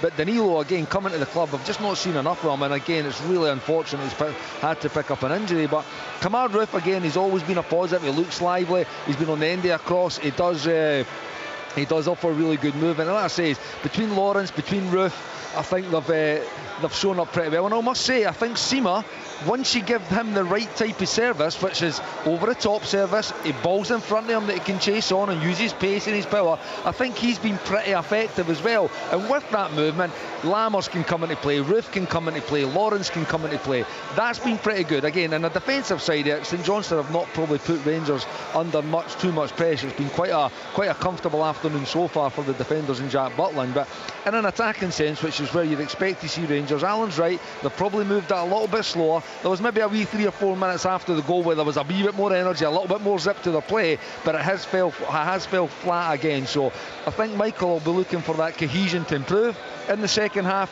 and then to maybe give Sima more. I mean, give him more, and when he continues to stretch that game, particularly as the game goes on, nice spaces for the likes of Lawrence and Roof and Lammers might open up. Kenny, if someone asked you to do a scouting report on Rangers, someone that hadn't seen the team before, what would it say? How would you describe the style of play under Michael Beale? I mean, if I'm putting it politely, I would say patient is one word. I would say, I'll be honest, see, up until Ross County, I thought their movement up front was pretty poor, I'll be honest. I think I've seen real improvements, and even today, there's a little bit. I know you guys have heard a lot about identities and styles and all that. I look for, again, identity, it's a different word, certain traits when you attack. Over the last 3 or 4 games, I've seen traits starting to develop within the Rangers attacking play. So again, one of those traits is when the ball comes wide so for instance the goal, it was Lammers. Tavernier's making that into outrun behind the fullback into the space to exploit it. The pass goes, the goal comes from it. That has also happened on a numerous amount of times in this game. When Tavernier's getting the ball wide, it could be Lammers running on, and then the one we talked about, it actually doesn't always need to go to the runner, because the runner can attract Andy Considine, but it then goes into Daniil's feet. Danilo then turns and gives the pass away. These are traits and these are identities to start, attacking identities that start to develop as a team come together and become a bit more cohesive. So if I'm doing a scouting report, initially it would be there's not a lot of movement, but I think it's something that is coming within Rangers play as the games go past, and it makes them more of an effective attacking unit. By the way, there's still a lot of improvements that can go on there, but in terms of certain small things, forward running for Tom Lawrence, I've seen Todd Cantwell do it over the last few weeks as well. It's something that was really limited, because there's players, for instance Lammers is very rarely going to run beyond the striker. I don't think that's in his DNA to actually go do that. But Todd Cantwell can do it. Tom Lawrence can do it. I think if Danilo was playing in a deeper role, by the way, Kamar Roof can do it. Seen him do it numerous times as well for Ross County and through to today. So I think they're becoming better in an attacking sense. By the way, far from the finished article. A lot of improvements still to become. But I do see certain traits starting to develop within their attacking play. Yeah, I would agree with that, Kenny. I think there's probably a lot of variation to the play and probably some freedom, I would say. It looks as if Michael Beale is giving the players a licence to interchange, to move, to fill areas if other players vacate, to go and fill those wide areas, forward runs as you mentioned, from midfield and attack. At times it just breaks down because you probably have brought together a number of new players that are not quite in the same wavelength and they've not got that continuity yet. And that might come in time, but I think regardless, there's key things in the game, like you've got to have that number 9 that occupies, that stretches the game, that links the game, gives you that focal point as a team. I think at times Rangers in recent games when I've watched them, they don't even carry that, because you've got players that want to drop to feet all the time. You've maybe got 2 players coming to feet at the same time and you don't then have that natural width in the outside, but they had that early on in the game today. I felt like Danilo was giving them that. He looked as if he was pushing the St Johnstone backline a lot deeper, which happened for the goal. And at the point Rangers scored, I think St Johnstone had about 7 bodies inside the box, 4 players that weren't picking up, and Danilo's movement was very good in between the 2 centre backs and Gordon and Considine, who neither of them picked them up, and the deliveries off the sides for me in Tavernier is very good. You probably just need that same consistency off the left hand side, or a different variation in delivery off the left hand side, but there's decent players in there. It's just bringing it all together, and it doesn't happen overnight. I know that as a player myself, and as a coach it's really hard to achieve. And what I'd also say on it is yes, it does take time, and yes, you can say it's maybe Michael giving players a little bit of freedom, but as you know, again, Leanne, when you're in coaching, you can't coach every and paint the picture for every scenario on a pitch, and that's where I say the players have to understand that they have to take a responsibility. Like, so when they see a teammate move, you're moving into a different area, you're making a different run. If it's Sima is stretching the game, can the pass maybe go into the feet of Lammers or Roof? If Roof's running off, can Danilo or Sima be going opposite movements, giving the defenders constant questions to ask, whether they're tracking runners, whether they're dropping with the striker. But if you've not got that, defenders can just stand in the line and keep their eye on the ball, keep their eye on their man, and there's not any movement. So listen, it is going to take time, because that cohesion is clearly not there, but I have seen developments and improvements in it over the last week. But I'm going to go back to it. Players have to recognise this, because the coach and the manager cannot identify every type of scenario that's going to occur in a game. Players need to take responsibility and actually show why they're at the club. They're at the club to be good players and actually go and perform and make good decisions. Those decisions, by the way, probably the majority of them, you actually need to make without your manager telling you what to do. Yes, improvements, Alan Preston, from Rangers today. Small steps, I think it's fair to say. Leanne mentioned there the dreadful defending for the goal. Steve McLean will be livid with that. In terms of affecting things at the other end of the park, in terms of personnel, what options does he have? He's got Stevie May and Jeffcott. They're 2. Jeffcott's a big, powerful lad that I'm sure will come on, and Stevie May, because Chris Kane's been out, I think it's 20 months since he last started the game, so he won't last, I wouldn't imagine. He's done okay. It's been, not great being up there on your own at times, trying to contain with Davis and Golson, but he's worked his socks off as he always does. But there'll be time, and there'll be maybe 15-20 minutes into the second half where there'll be changes made. If it's still 1-0, they're still in the game. I can see Jeffcott and I can see May coming on.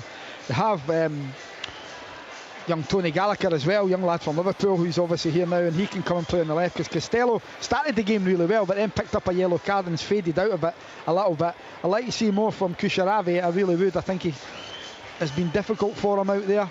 I think that Yilmaz has played on very well so far. But St Johnstone, they've got to believe, and they will. Stephen McLean's a positive manager. He'll be in there with his team and he'll be telling them, we believe in the second half, we'll come out, we'll get chances, and even if it's just that one chance, let me just take that just for them to get back in the game. But while it's 1-0, they're very much in this game, Kenny. And in terms of belief, Alan, looking across the season, they're bottom of the table right now as things stand, with just 2 points if it remains at less than their opening 5 games. What concerns do you have for your former club? I think that the way they started the season, but that was mainly down to the personnel. 11 new players coming into the squad. They then lost. May was out for a period of time. Nicky Clark's been out for a long period of time now. Hopefully he's not too far away. Chris Kane, and that's where St Johnstone, their season will be defined if they can get someone to score them goals. If they can't, I think it's going to be a struggle, because defensively they've been okay over the years, but they need someone to score them 10, 12, 15 goals. You know, Stevie May had a purple patch, Stevie McLean, when he played. In years gone by, that Dave Mackay would chip in with 8 or 10 goals, Witherspoon would score goals, Murray Davidson. They don't seem to have that, and they need to get someone, whether it be Clark, whether it be May, whether it be Kane, that's going to put that ball in the back of the net for them to keep them up, because that, for me, that's what is a battle now. It's not a battle for top 6, it's a battle to keep them in the division, even this early. So Rangers, Liam, with the noses in front, we were chatting earlier about the fixtures that are coming up. The message from Michael Beale, of course they'll get a European game during the week, but the message will be today, get the 3 points, put a bit of pressure today on Celtic. They're at home to Dundee this afternoon, that's our second commentary match, but the games that are coming up after that will look favourable to Rangers, is that fair to say? Yeah, I think so. I think the fact that they'll have that home advantage is huge. I think you're always a better side at home. Going up against, as I mentioned earlier, Motherwell will be the next home game. A side just now that currently sit above them in the division, Aberdeen, who've not had a great start to the season, poor by any stretch. Also at home, they'll then travel away to St Mirren, which again a side that are currently above them in the division, but that can all change by the time that game comes round. It'll be a tough game, and then they're at home to Hibs, again a side who are not having the best start to the season.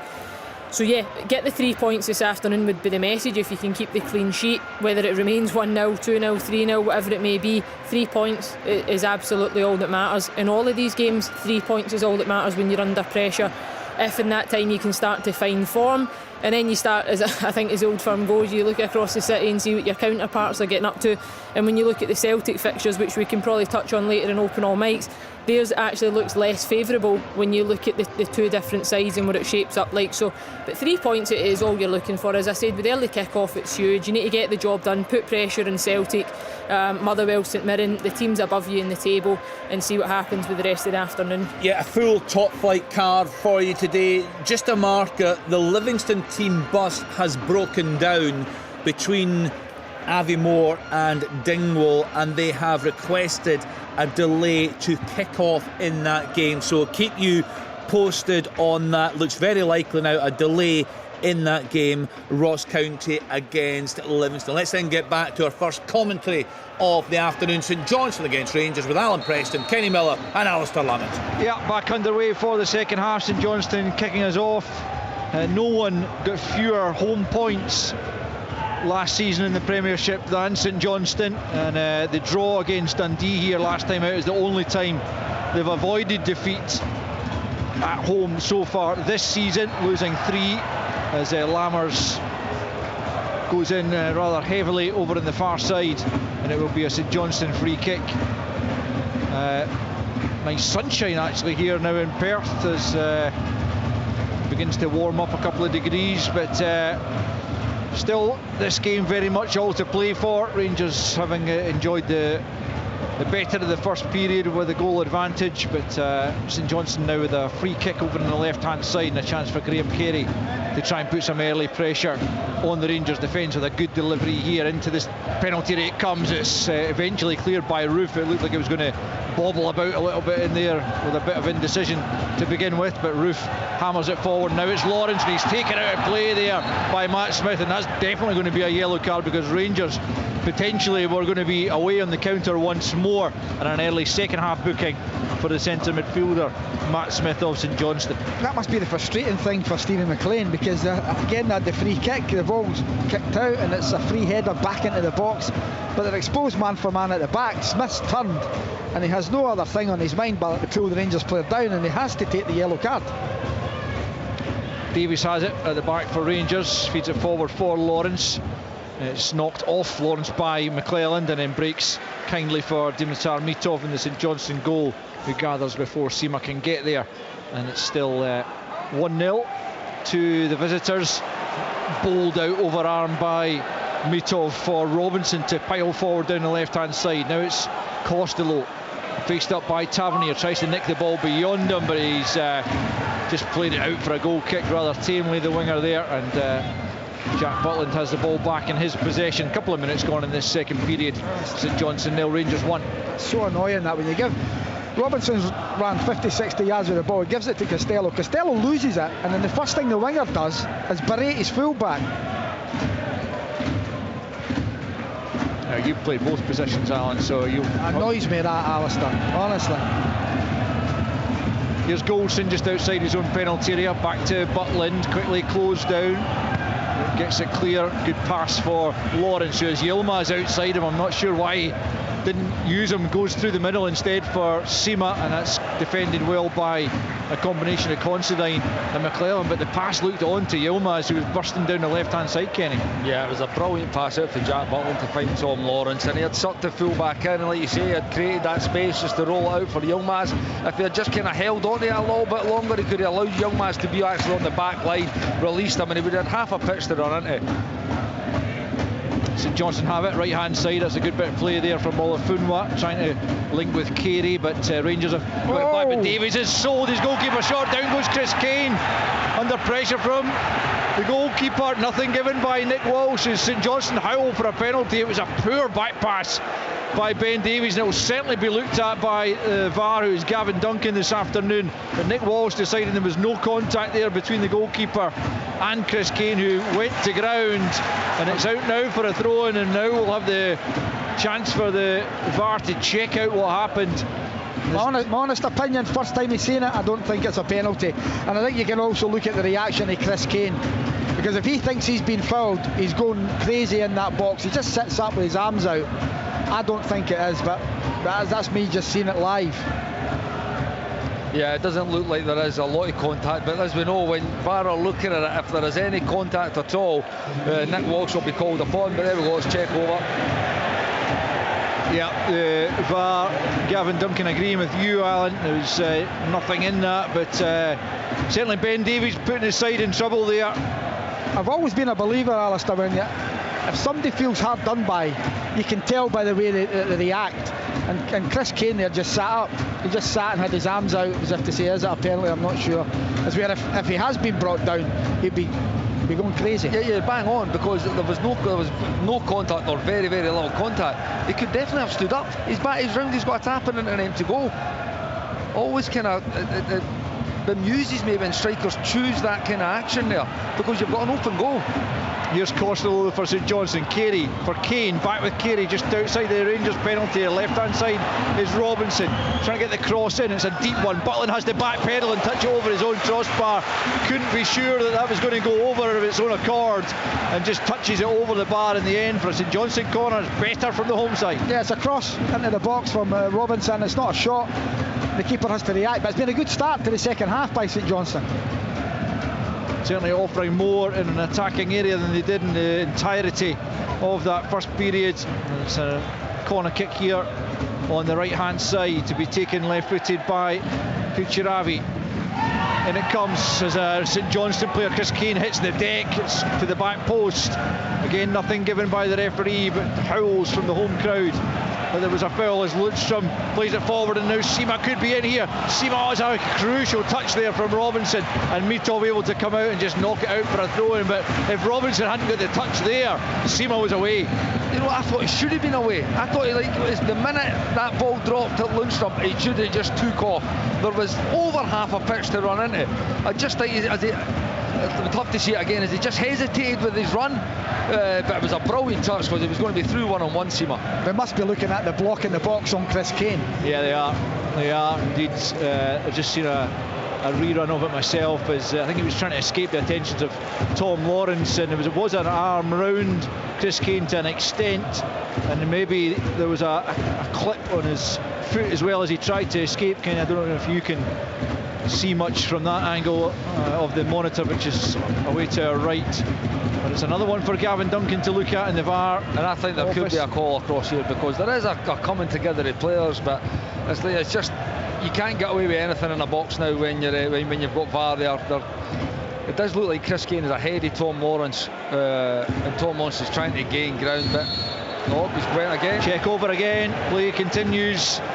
But as you say, Kenny, I mean, the players must know now that everything inside the penalty area is going to be examined closely, and they have to be so wary of any contact whatsoever. But Tom Lawrence getting off with that one, certainly, as Sima goes and attacks it. Sima is offside though, but yeah, just following that coming together between Kane and Lawrence, there was a chance up the other end. Lundstrom tried to release Sima. Maybe if there'd just been a little bit more in the pass as well from Lundstrom to allow Sima to race free, but credit has to go to Luke Robinson as well for the touch that he got on the ball through. It was a brilliant touch, because as I say, Sima, had he got the run on Robinson, he was not going to get back to him. So it was a brilliant touch that stopped a potential goal scoring opportunity.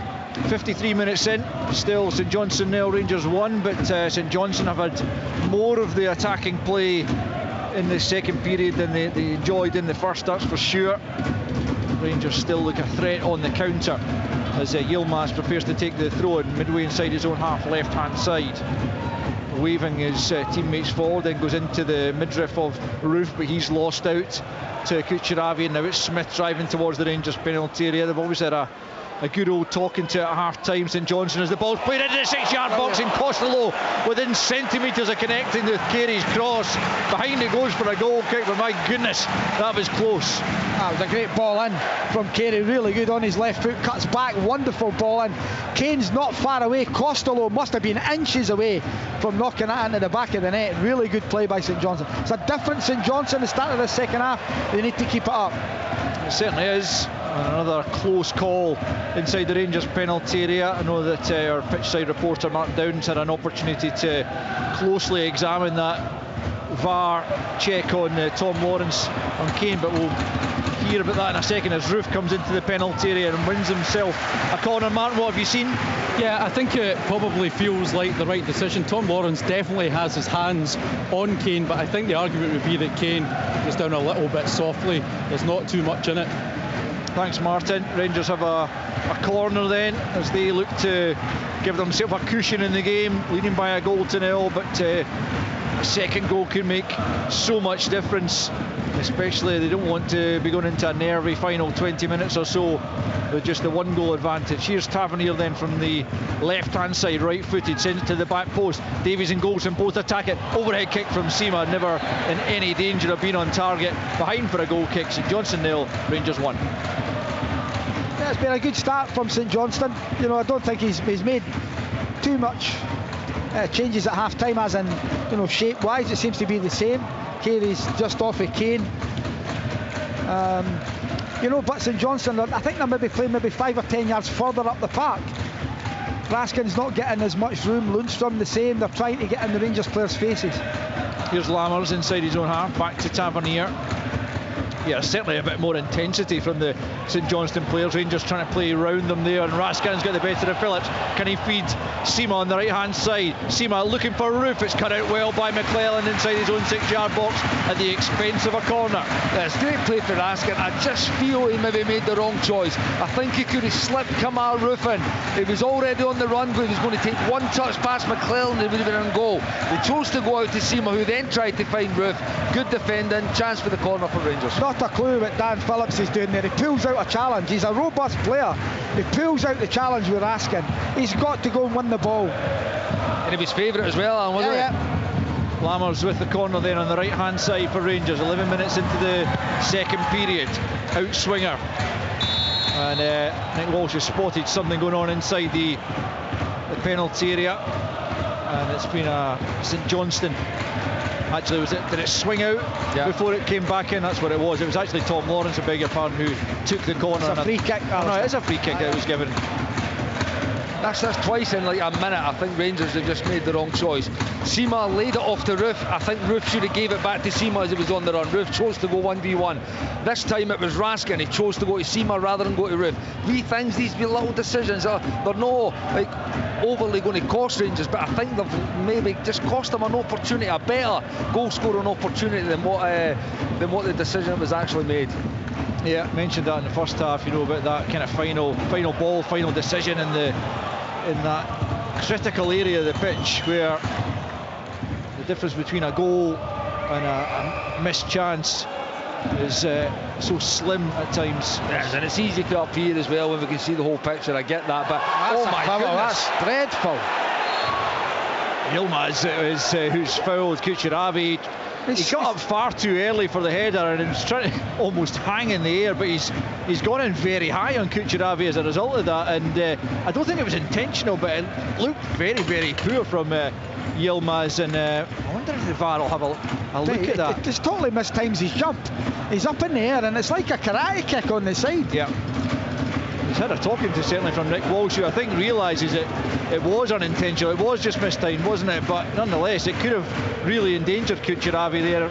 He did catch him high, but the free kick has been awarded certainly midway inside the Rangers half, right of centre, and it doesn't appear that VAR Gavin Duncan is having more than a passing glance at that incident, but it will be a free kick to the home side. 13 minutes into the second period, 1-0 they trail as Smith and Kucheravi stand over the free kick. Kucheravi leaves it, Smith angles it towards the back post, but no St Johnstone player can get on the end of it. McClellan was closest to it, but it goes all the way out for a goal kick, and as we approach the hour mark of the game, it's still a 1-goal advantage held by Michael Beale's side, but he'll certainly want to add to that before too much longer as Lammers plays it forward. Seema doing his best to just chest that on to Raskin. Was a handball there from Considine? Yes. And it's a free kick to Rangers, which Lammers tries to take quickly out to this near side. It's a good ball for Lawrence. Lawrence up to the penalty area. Poor first touch, takes him away from goal, but still he has it. Lawrence driving inside. Good block there by Olafunwa. Comes all the way to the right hand side for Lammers, who can only hit the side netting with the right footed effort from the right hand side of the box. 59 on the clock. St Johnstone 0, Rangers 1. Now, there's a chance for Lammers at the back post there, but he just never looks comfortable with coming onto his right foot there, and he has a slash at it and it goes into the side netting. Well, that's two he's had like that. Maybe the third one will maybe hit his mark. Lawrence with a better first touch might have had an opportunity to get a shot away himself earlier on, but eventually was blocked out by Olafunwa. But I mean, the next goal in this game, I know it's an old cliche, but it is absolutely crucial as to which way it goes and which way the game might then turn as a result of that. Rangers get it, you've got to say the game's probably dead and buried. St Johnstone get it, and who knows what will happen. Well, listen, it becomes game on, and what happens is all the pressure that this Rangers team are feeling coming into it will absolutely... There's a yellow. Yeah, Kane going in late on Ben Davies there, just catching him as he tried to close him down, and Nick Walsh does issue the yellow card to the striker. Playing his, or starting his first game since January 2022. A terrible time of injuries he's had, the striker, but trying to impose himself on the game there, but just catching Ben Davies late. It will be a free kick to Rangers midway inside their own half. An hour gone. It's possibly tiredness as well with Chrissy Kane. You know, he's worked his socks off as he always does. He doesn't know any other way, and it's maybe time where, you know, Stevie McLean just has a look and maybe gets Stevie May on or Jeff Cott on, just giving him a rest. Lammers can't keep possession. St Johnstone have it back, but it's given away by Phillips, and Raskin drives Rangers forward. Lawrence just has to hold up Raskin once more outside the penalty area. Yilmaz in support. Yilmaz will catch this one. It's away from Phillips. Was he caught there? That's what, I don't know, again, why does he not just play on rather than questioning for the free kick? And St Johnstone win it back, and Nick Walsh wasn't interested in awarding the free kick as Yilmaz does get it back, looks for Tom Lawrence in the edge of the box, well defended by St Johnstone. Yilmaz picks up once more, goes for goal, well over the top from Yilmaz, and now he complains again to Nick Walsh that he should have had a free kick, but it does remain St Johnstone 0, Rangers 1. And that's just another, that's one of these decisions, it's just a bad decision, you know. It drops, he's 35, 36 yards out, he's trying to hit a half volley through a rocky players at a goal. And it looked like it was through anger that he never got the free kick. Just pass the ball to your teammate. Davies rises above Kane to win the header. Smith heads it back forward for St Johnstone. Goldson sends it forward once more. Picked up by Costello against Tavernier. Costello forward to the edge of the box for Kane. Kane under pressure from Davies, gets the pass off to Costello. Was he fouled? It comes out to Robinson. Into the box it comes. Chris Kane, he completely misses it. It'll come from Olafunma. Stabs it towards goal. Davies gets the block in with the header. Robinson back into the danger area. Lundstrom clear. Rangers living dangerously at the back, but they've managed to get it clear. But chances there. If Chris Kane had been able to connect with the effort, that might well have been the equaliser. That should have been the equaliser, Alistair. It's a cutback and it kind of got blocked and it falls into his path round about the penalty spot. This might be rust as well, it might be tiredness, but it's a clean shot and he has a wild swipe and makes absolutely no contact with the ball. That should be 1-1. And you know what, Olafunma does well in the end as well. Your Sima, yes, offside. I think the flag went up but it's gone back down. Sima cuts it back for Roof. It's in the back of the net, but the offside flag did go up earlier and Nick Walsh has pointed for the offside. Rangers celebrations curtailed once more. The offside flag, I mean, this is the thing, it's not meant to go up as early as it did, and the assistant referee put it up and immediately brought it back down and play continued. By the way, I don't think is he offside? He's maybe getting played on by the right side centre back. Yeah, it might be, but I think that... So at least Nick Walsh has actually done the right thing. He's not reacted to the flag, he's allowed the play to continue, because this might be, I don't know if this is offside. Very, very tight, I'm sure of that. Brilliant play for Sima, actually. Yeah, the VAR is having a look at it. I mean, the assistant's flag went up immediately, the ball was played forward to Sima, and then he whipped it back down, obviously realising he'd put it up too early. The play continued. I suppose St Johnstone's argument would be, well, I guess you say play to the whistle, but if they've seen that flag, they'd be, almost entitled to say that had an impact on what my decision making. If this is a goal, it's not great on the officials. It is on the referee. The referee's done the right thing, but the assistant on the far side, it's not great on him there, because you're right. We've seen it straight away, and I think, what is it for? Is he pulled up for a foul? Is it offside? What is it? And he should have just let the play continue. That's what they're told to do. And the thing is, Nick Walsh is the one that's done the right thing. The referee's made the mistake, but if this gave it anyway, so it's immaterial. Yeah, they're given the offside, and it's very marginal, as you can see from the monitor. I think initially when it's a ball played back that he's offside then, when it's clipped forward. I think to wait and see it again. Free kicks in Johnstone then. Rangers' second goal, as they thought they had, is disallowed for an offside, but fine margins again. There's one relieved official over the far side. Absolutely, assistant on the far side, hugely relieved at that. Rangers have it, still leading them by 1-0. 65 minutes in. Danilo in the first half with the crucial goal so far, as Raskin picks up on the halfway line, looks to go out to the left hand side. Olafunma gets a header in, then a second header to Phillips. Phillips turns away from Roof. Good play from Phillips, and now play is going to be stopped. And Phillips is annoyed that the advantage wasn't played by Nick Walsh there, as he had stepped away from a couple of challenges. But the free kick goes St Johnstone's way, midway inside their own half, and they're still very much in this game, Alan Preston. Yeah, they are. That's what, 65 on the clock. Steve will start to look at his bench now. He's already made one change already, enforced, with the captain going off and McClellan coming on. But I think he's sending 3 out now to go and get warmed up. I think he must be looking at, Chrissy Kane possibly coming off, Costello on the left hand side possibly as well. If they can get someone on, fresh legs, bit more impetus, you just never know. Rangers have a throw in on the near side, midway inside their own half, to be taken by Irfan Yilmaz, the young Turk. Told to get on with it by Nick Walsh. Down the left it goes. Phillips first to it, heads it forward for Kane. Now Carey, right hand side for St Johnstone, goes back the way to McClellan. McClellan just inside his own half. Infield to Considine. Considine forward for Smith. Smith, rather wayward pass, forces Robinson back. Rangers will try and press St Johnstone back now as the ball's played back to Mitov, who clears first time over the halfway line. Kane and Goldson contest the high ball, breaks the way of Costello. Lundstrom battling away with him, breaks for the way of Roof. Phillips caught him as the ball's played out to the right hand side. Now it's Sima looking to test the pace of Robinson. Still Sima. Robinson with a good challenge in the end, manages to win it back for St Johnstone, but then he's given it away to Tavernier.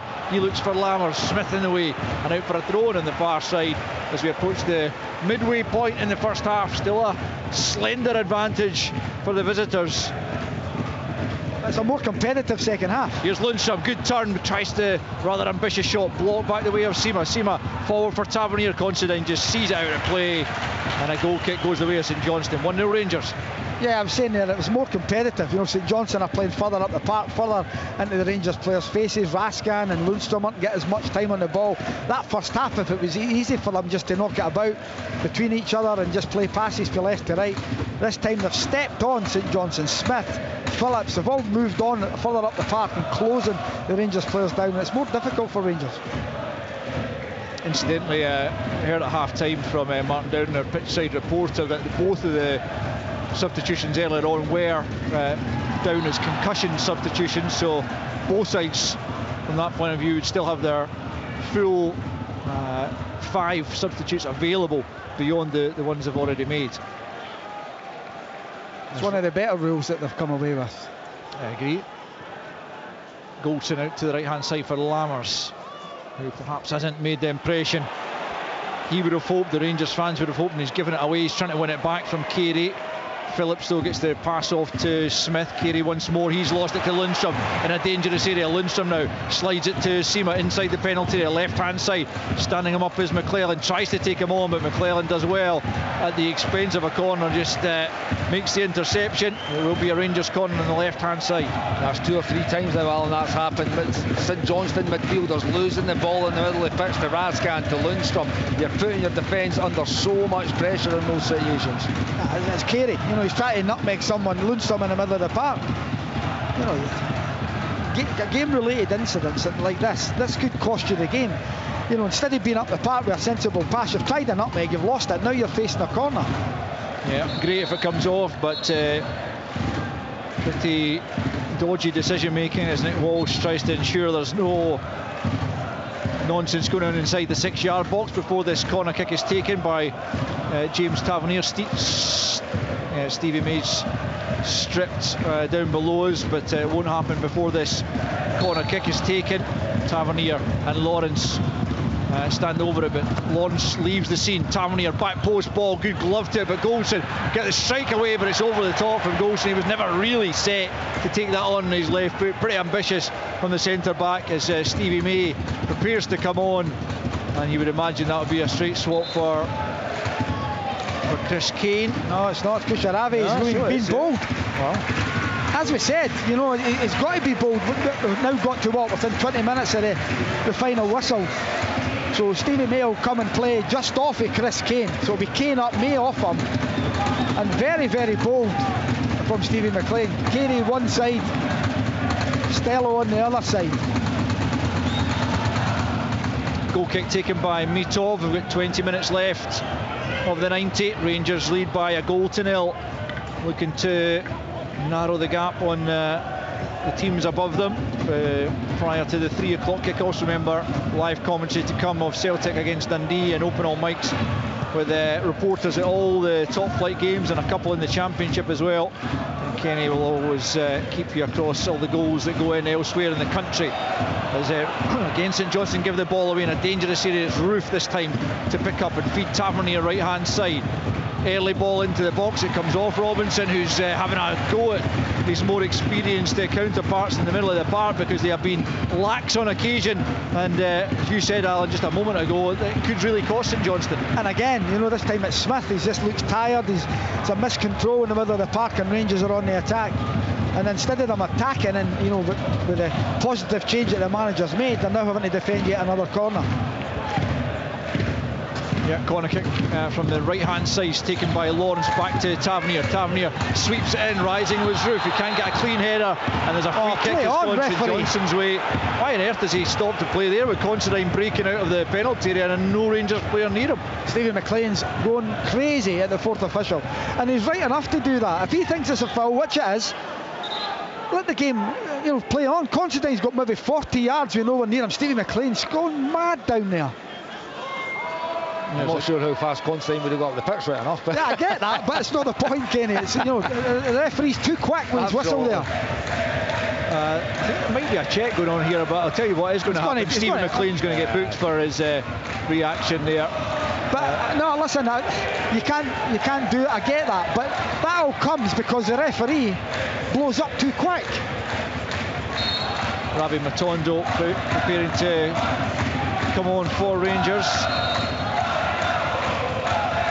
As the fourth official gets Lammers, you'd think, board ready. Yeah, I mean Lammers, he's not done enough, Kenny, has he? Nah, he's not. I mean, the only reason I thought he might have took Lawrence off because it is his first game in such a long time, but there's no doubt he's affected this game and been a more positive attacking threat than what Lammers has in the game.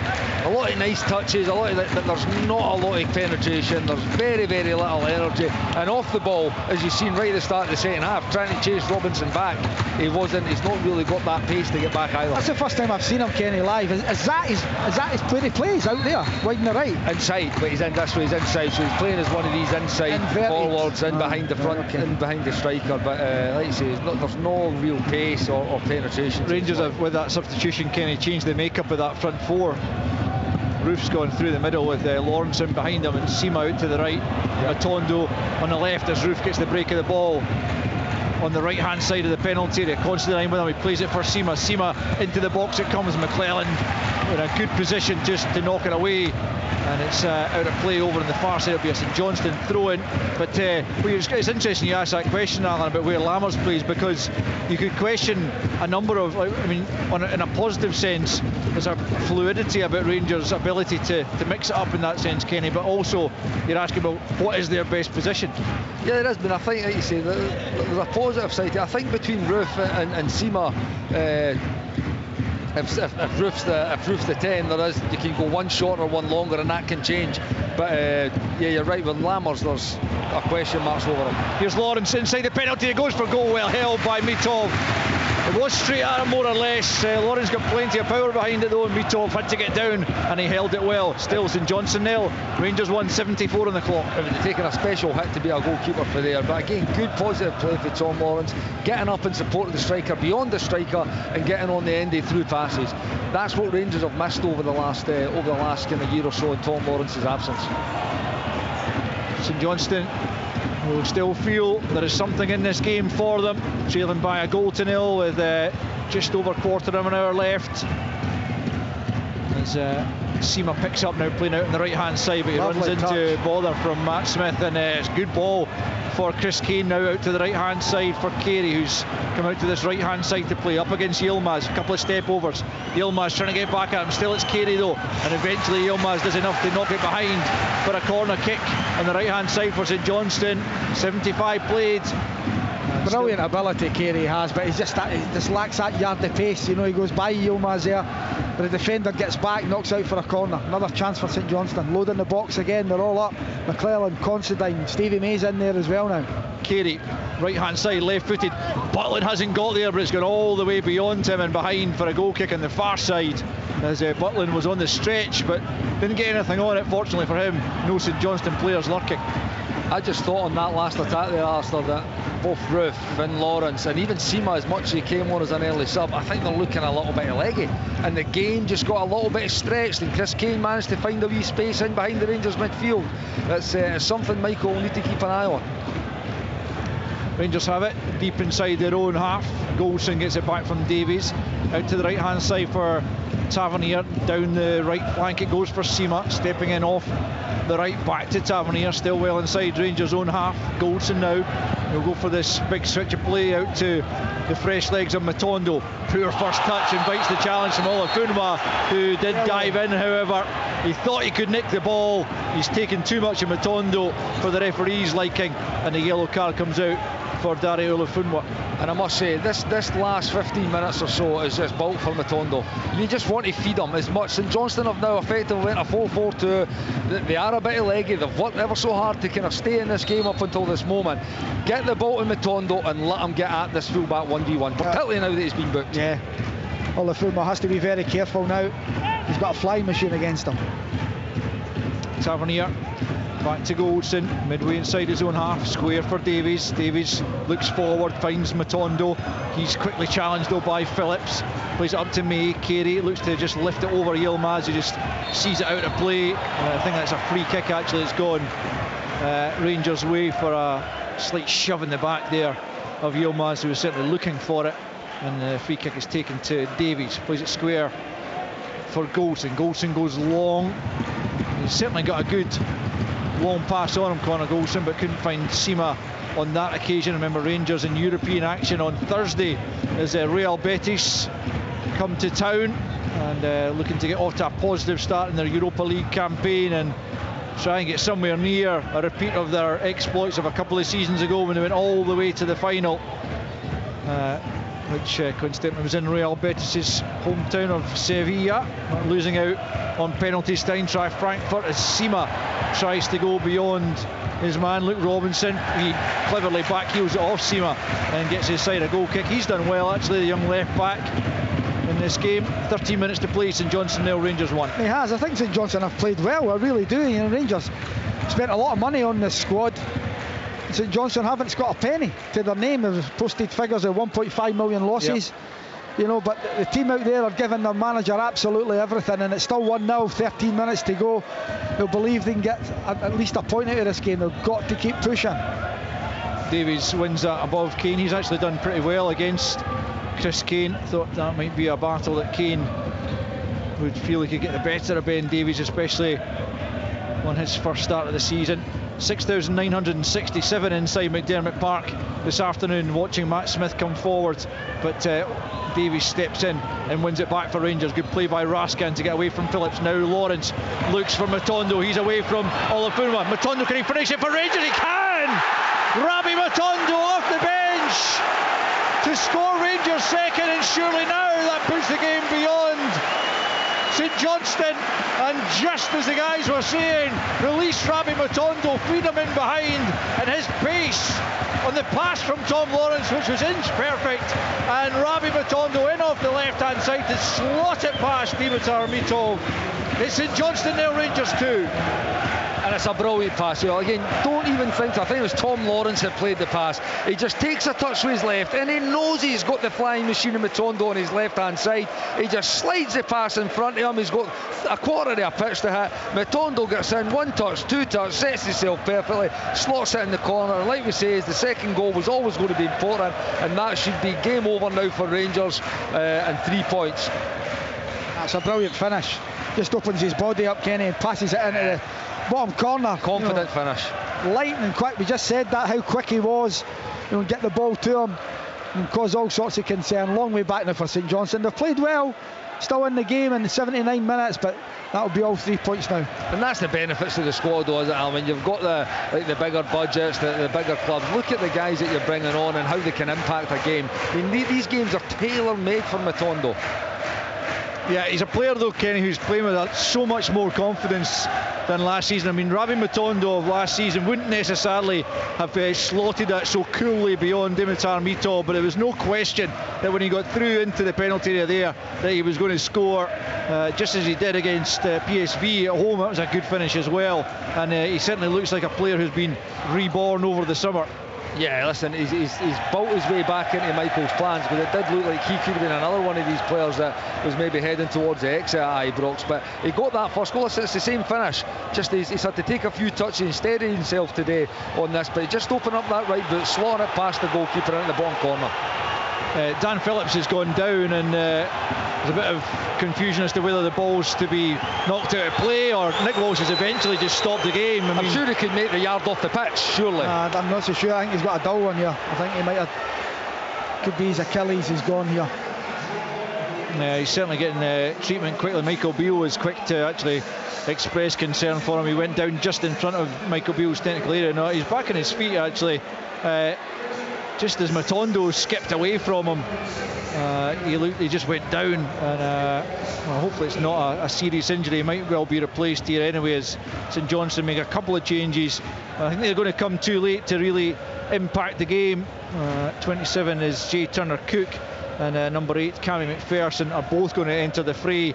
And at last Chris Kane gets a rest after putting himself about for the opening 81 minutes, and off he comes. I think Phillips also has just made way for the two players, Turner-Cook and McPherson, who have come on.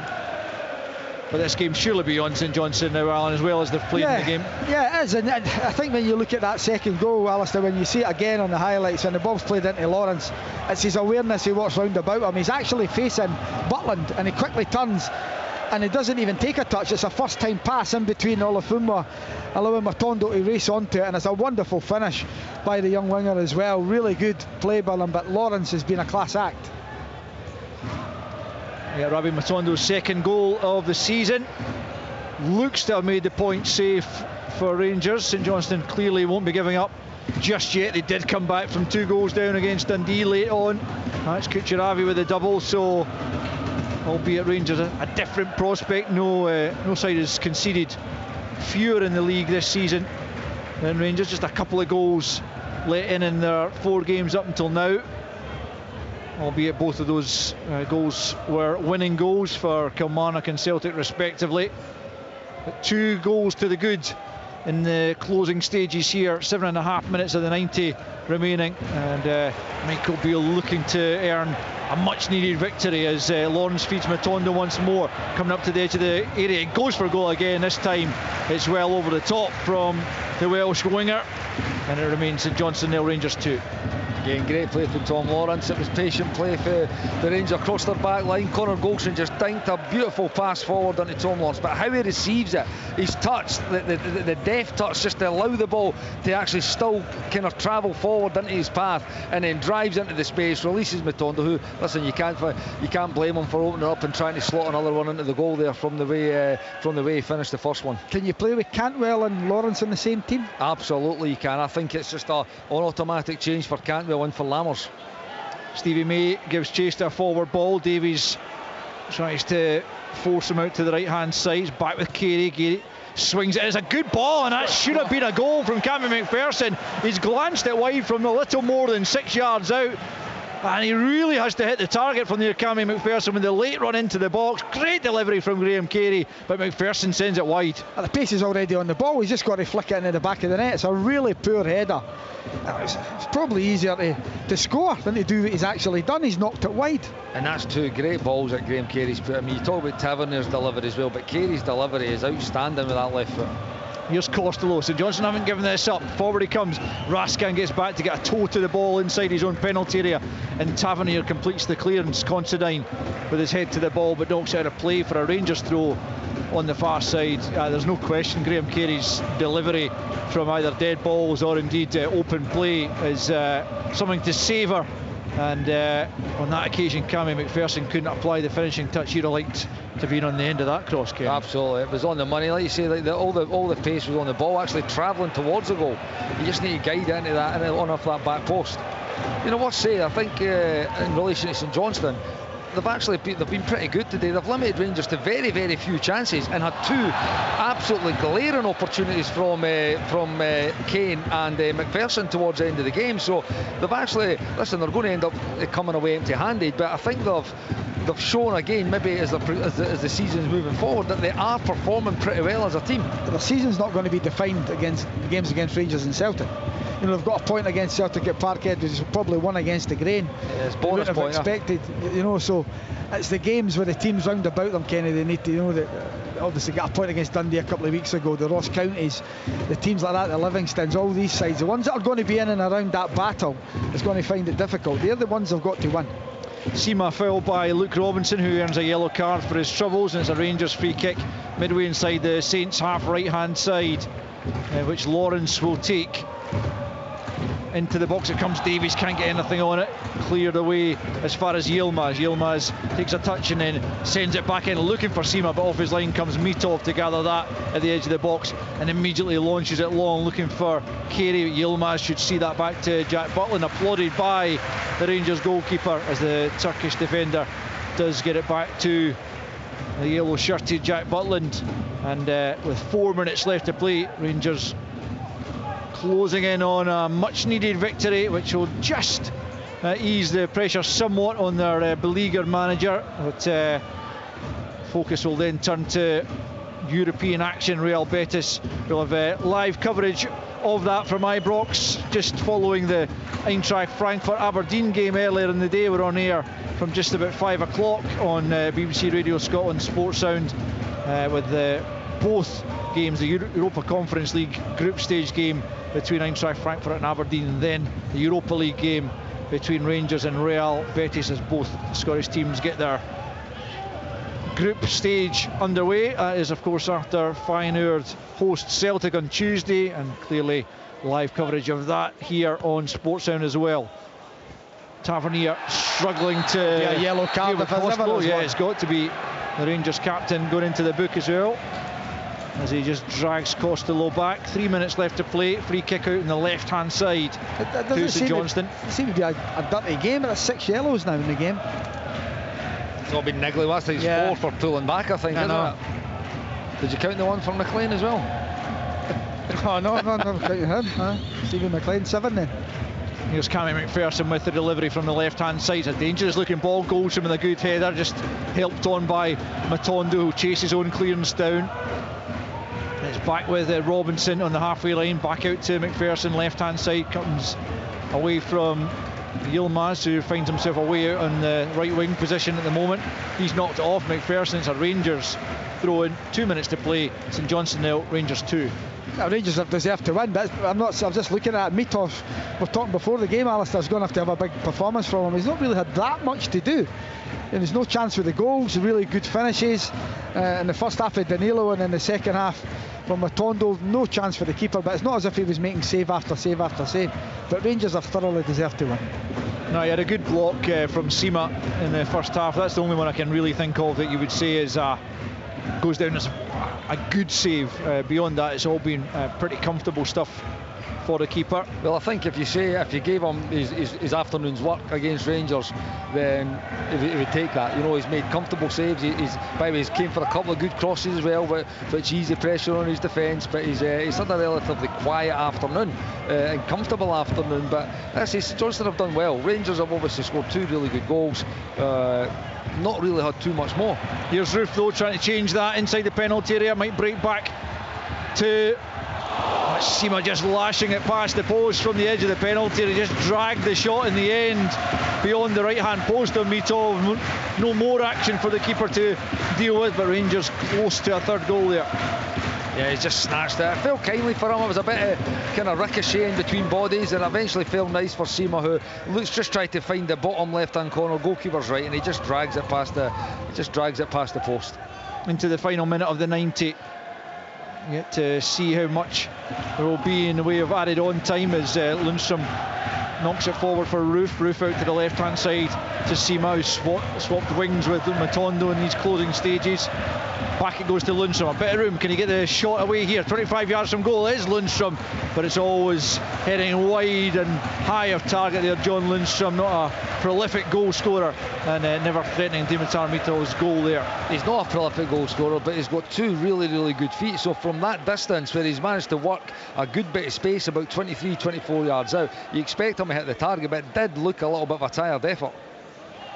Yeah, always swerving away, wasn't it? But he probably should score more, as you say, Kenny. He can hit them off right or left. 5 minutes to be added on, and we are just into that right now as Rangers look to see this game out with a clean sheet intact, a couple of goals to their credit. As Yilmaz throws it down the left, Olafunwa heads forward, so too does Lawrence.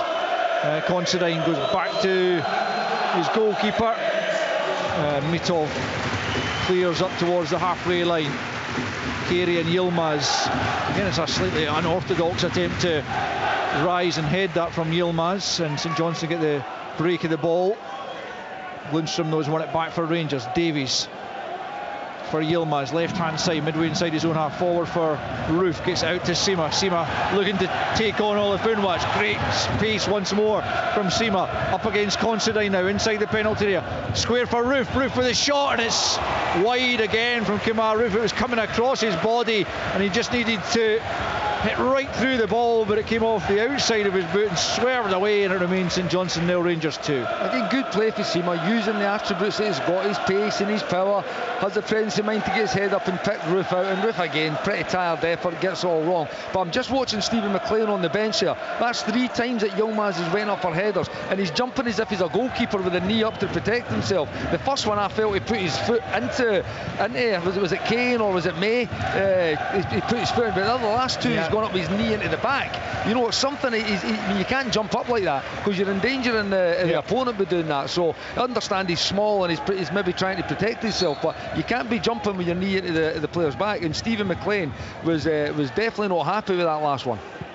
Yeah, right in front of him as well, but no, understandably, it's a couple of times at least that Yilmaz has done that, and he really can't get away with that. But he just needs to be careful, because you don't want it to lead to bookings or potential sending off and things. The first one, that's what I was saying, it might be something the VAR would look at, because he did seem to catch. The first one's a yellow for me, the very first one that he's done is a yellow, and how the referee's not giving it, I don't know.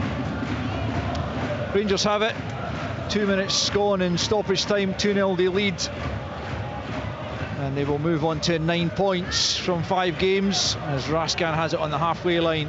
St Johnstone will continue to languish down at the bottom, 2 points from 5 games, no wins, and just a couple of goals scored, and that's really has been a problem for them for a number of seasons now, an inability to score enough goals. St Johnstone have it out to the right hand side from McPherson to Carey. Carey handled that, reckons the assistant, and free kick goes Rangers' way. Just inside their own half, left hand side. You think for Michael Beale, Kenny, be delighted, clean sheet. Lawrence getting game time as well, because I think he's been the best player on the pitch. He's been magnificent. His little touches, his awareness of what's round about him, his way to pass, very good. Yeah, I have to agree. I think Lawrence has been superb, and I've said it all along. I thought he'd be a good signer initially when Rangers signed him. It was just really unfortunate he got injured so early on in his Rangers career. But like you say, it's 90 odd minutes under his belt today. There again, look at that play. Yeah, turning away from McClellan, finds Matondo, right hand side of the penalty area. He tries to help it back into the middle, comes off the back of a St Johnstone player, and they manage to clear out to the left hand side. But Lawrence, some of his passing and touches to move away from players as he did there with McClellan, just despite the fact that it's his first 90 in over a year in a competitive game, he still had the freshness to be able to step away from the defender and almost create another goal. Here's Yilmaz left hand side as Rangers look for a late third.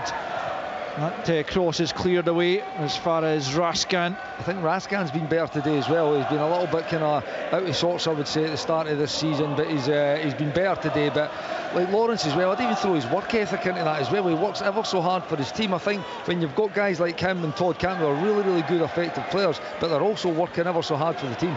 Raskan for Sima, who's off target with the effort again. Now Rangers have scored 2. They could have had plenty more with a bit more clinical finishing, because they've got into some good areas at times. The 2 goals could have been 3, 4, 5 if their strikers had been firing on all cylinders. Yeah, I think definitely to the edge of the game, and that was brilliant play again. We just touched on Raskan, and he has had a really good game today as well. But that was a brilliantly weighted pass in between the left back and the left centre back. That's it, all done at McDermott Park. The 3 points. They'll go back down Govan Way as the managers exchange handshakes on the sidelines. Michael Beale gets the much needed victory. As for Stephen McLean, they continue to need points down at the bottom even at this early stage of the season, but Rangers good value ultimately for the victory, earned thanks to goals early in the game from Danilo, who got in the end of James Tavernier's superb cross to head past the St Johnstone keeper Dimitar Mitov, only to be injured in the process. He and Liam Gordon clashing heads and both players having to be replaced after 16 minutes. Rangers pretty much dominated proceedings. St Johnstone had a flurry at the start of the second period where they looked livelier, but the points were secured when the substitute Rabbi Matondo raced on to Tom Lawrence's superb slide rule pass. Cutting through the St Johnstone defence, into the box went Matondo, and he slotted past Mitov away to his left hand side to make it St Johnstone 0, Rangers 2. And although St Johnstone passed up a couple of opportunities, with Chris Kane missed kicking when he should have got an effort away, and then Cammy McPherson at 2-0 down, glancing a header wide when he should at least have been troubling Jack Butland. That was pretty much that for St Johnstone, who will remain bottom of the table. Rangers get their 3rd win from 5 as they look to resurrect their season and move into Europa League action on Thursday evening. At McDermott Park though, it's finished. St Johnstone 0, Rangers 2. So a fairly convincing win for Michael Beale's side in the end there at McDermott Park, and certainly 3 points he very much needed. St Johnstone 0, Rangers 2. Danilo with the opener on 16 minutes. He got injured, as did Liam Gordon. A clash of heads here. Both were taken off. There were chances for both sides. St Johnstone really should have scored through Chris Kane, but Rangers made them pay late on. 79 minutes.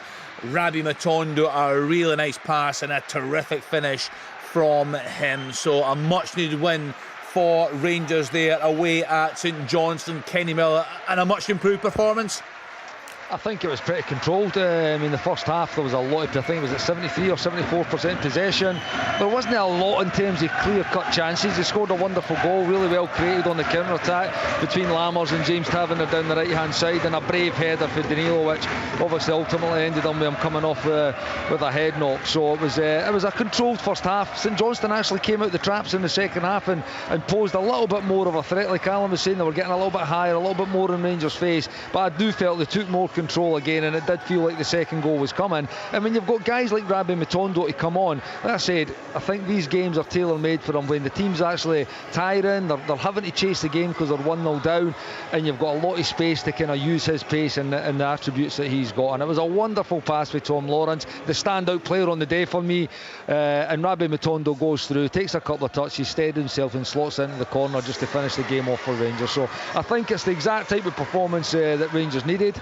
Like I said, it doesn't need to be scintillating football and eye-catching stuff all the time. They need to get the job done. They need to get 3 points here, and it wasn't going to be easy coming here off the back of all the pressure and the negativity over the last couple of weeks. But they've came here, done a really good professional job and got a comfortable one. And for St Johnstone, Alan Preston, they hung in there, they kept it tight. And when Steve McLean looks back in this game, some big misses at key points in the match. The Kane one is a big one, Kenny. He slashes at it, and then you just wonder if there's some more game time under his belt, would he have been more controlled. It then also falls to Olafumwa, and he hits one with the outside of his right foot. They were unlucky, St Johnstone, but Rangers deserved to win, make no mistake about it. They didn't pepper the St Johnstone goal as much as I thought. We expected Meathoff to be, under severe pressure the whole game. That wasn't the case. Rangers controlled the game, won the game comfortably, but St Johnstone, we touched on it in commentary, this will not define their season. Games against Rangers and Celtic, it's the next few games that they're going to have to win. And go away at Hibs next week, then they've got a big game against Livingston at home, so these are the games where they're going to have to try and pick up points. If they can get a goal scorer back, someone who goes on a run, a Kane, hopefully Nicky Clark's back very, very soon as well. Stevie May, somebody like Jeff Cock comes in with a decent reputation as a goal scorer, so they need someone to get 8, 10, 12 goals, because they're in a battle. Even this early in the season, 5-6 games in, they're in a battle for survival, and the quicker they can get points on the board, the better. We'll hear from both managers later in the programme. That's our first game of the day done and dusted. St Johnstone 0, Rangers 2.